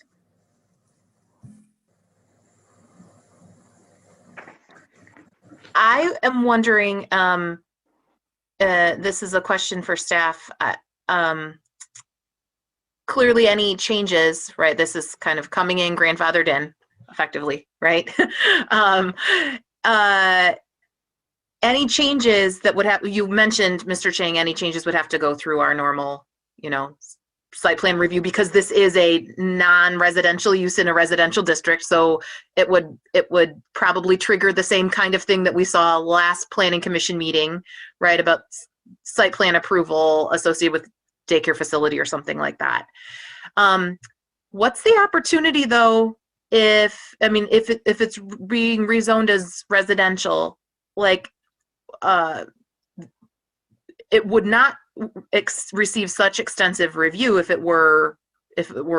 single family homes were proposed here at some point, right? Yeah, that's correct. Non-residential, that does require a special exception use in the R1A. So if it was any type of single family or two family, it would be exempt from having to have a site plan or an area plan, or in this case, a special exception use. But anything other than what we've shown on the existing use conditions is going to have to kick it into site plan and special exception use in the future. And the neighbors would be contacted. They'd be required to have a formal meeting. They'd be contacted within 1,000 feet. And then they would have to also go through planning commission and city council. That's for the site plan. If for some reason, I don't have it anticipate, and I don't think the petitioners are anticipating going anywhere, but just want to make sure, like there is development potential here as residential as well. Is that fair? Like there's nothing stopping it from being developed, potentially being developed in the future as residential.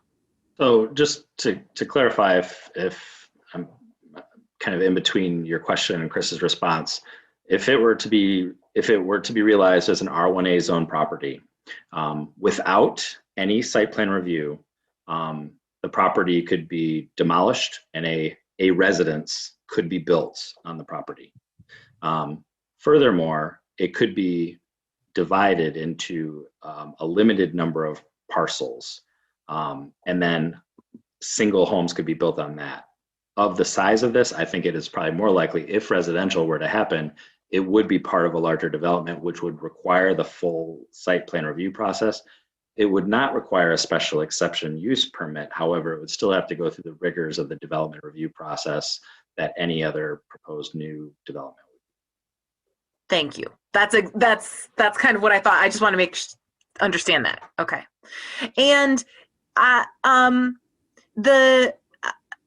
what's happened in the past on annexation? Can you, that's one of the things in reading, because we just acknowledging that we do get written communications included in our packet that we read through ahead of time. And so I was a little bit confused about that. Is this the second or third attempt to be annexed into the city? And can you, either staff or the petitioner, give us a little bit of the background on what happened previously? I'm going to take somewhat of a guess here. When I believe one of the callers mentioned it was something like in November of 19. I believe there was a case that went up to Lansing, and as the city was trying to annex properties into the city, it was deemed that that was prohibited. So the city couldn't start annexing properties. I don't believe Rudolph Steiner, at least to my knowledge, had an application in at that time, but if they did, the city has no rights to actually go after township parcels. I think that's what they're referring to. I would have to provide some more research, but I would guess based on that timing, it was part of one of the city-initiated annexations. We recently submitted about 100 properties to the state for annexation. The state denied the majority of those parcels from the annexation process at the city's initiation. So I would speculate that this was probably one of those 100 that was denied at the state level, and therefore that would make sense with the timing. And I can add that I don't know about previously to say 5 to 10 years ago, but we did not apply for annexation in the denial last year. It was part of a large group that included a lot of the area around the school, and it was denied as a group, as far as I understand, and it was not something we initiated. It was something that we wanted, having considered it after it was initiated for us, as in the city proposing to annex. And it's one of the reasons we're here tonight, is that we looked at it all. We looked at having both sites under one jurisdiction and felt it would be a good move. Okay. And I mean, I guess that if the state still has to approve this anyway. Once it comes past us, it goes to city council, and then the state, if there is a reason to deny it, then that's the opportunity. But it sounds like it was a different issue last time about it being city initiated rather than petitioner initiated. Is that fair? Yeah, I think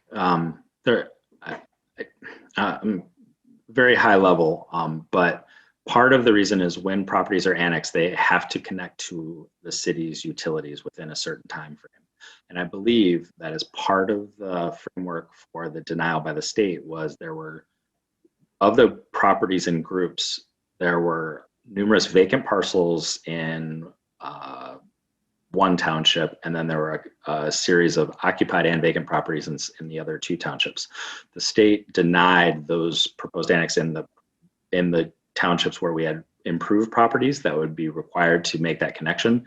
In this case, the property owner obviously has that connection, but is seeking it now subsequent to that. So I think probably what happened in this case is they were a bit of a casualty of that broad application of a judicial decision by the state for a number of properties in the township.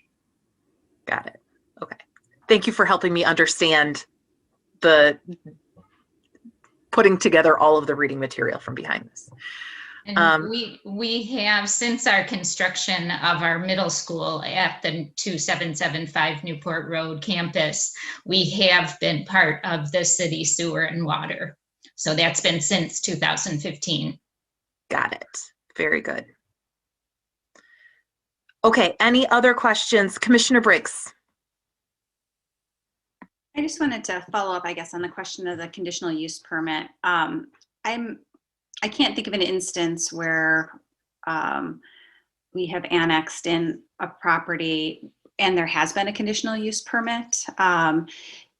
Is that just something that I've missed, or is that just kind of atypical, I guess, in terms of the request that's being made? It is a unique experience for me as well. I'm not aware of it happening. This is sort of a unique circumstance. On one hand, it is beneficial as indicated by the petitioners, sort of working with one jurisdiction as it relates to services in addition to utilities. But they also, if we have informed them, they're sort of coming in as a non-conforming property because they don't have the special exception use under our ordinance.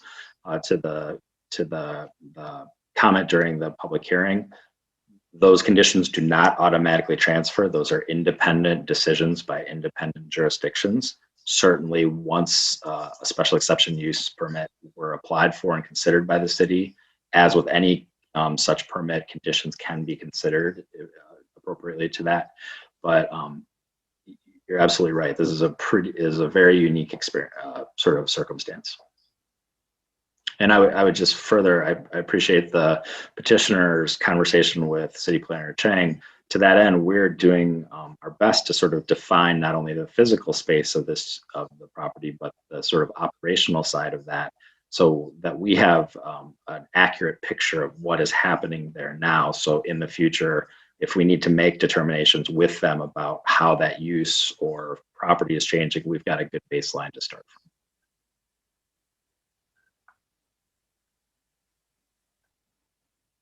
Commissioner Abrams. Sorry, just a point of clarification on that topic. So we're voting on the annexation and the rezoning, but there will not be a special exception use. Not unless they choose to apply for one voluntarily now or seek to expand or change the use. They can continue with the existing use, which is a special exception use. Correct. And that legally, that doesn't put the city or them in some kind of legal limbo. It doesn't put them in, it puts neither party in legal limbo, but it puts them in some sort of land use. I wouldn't go far as to say limbo, but it severely limits their opportunities to expand. Think about it now. Now they have this permit with some conditions that gives them some abilities to make changes to their site. For example, that plan shows some proposed expansion areas. Now that those same conditions go away, any physical expansion of that property, while not limited to any locations prescribed by that agreement, now have to go through our process. So it means full site plan, full special exception use permit. So they can continue to operate in their current configuration. So that is not in limbo, but they are making this decision knowingly that they have a significant process ahead of them to make any changes. Okay, thank you. That helps.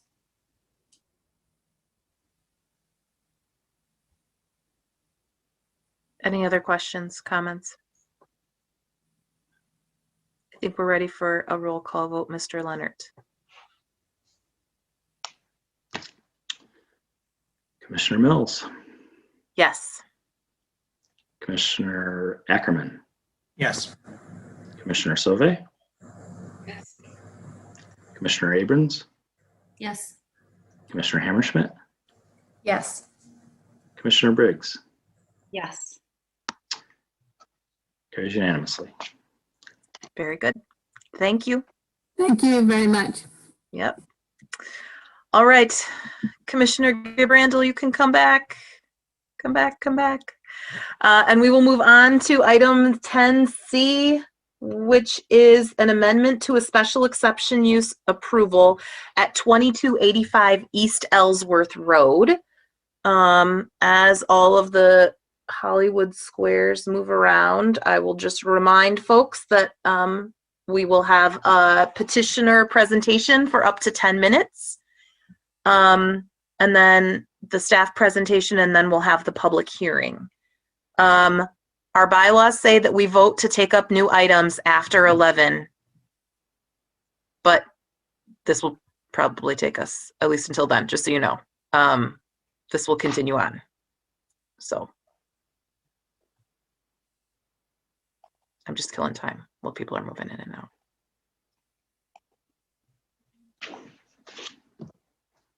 I think everybody is here. Excellent.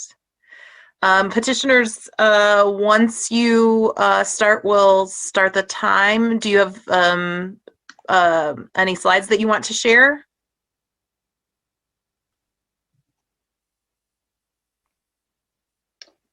Commissioner Mills, they do have a few slides that I can screen share for them. Great, thank you.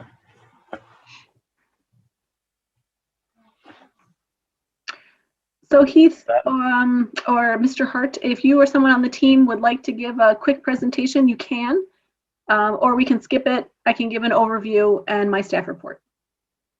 If I could begin just very briefly, and then Heath and Kyle, I'll hand it off to Heath and Kyle. But first and foremost, thank you all for considering this petition again.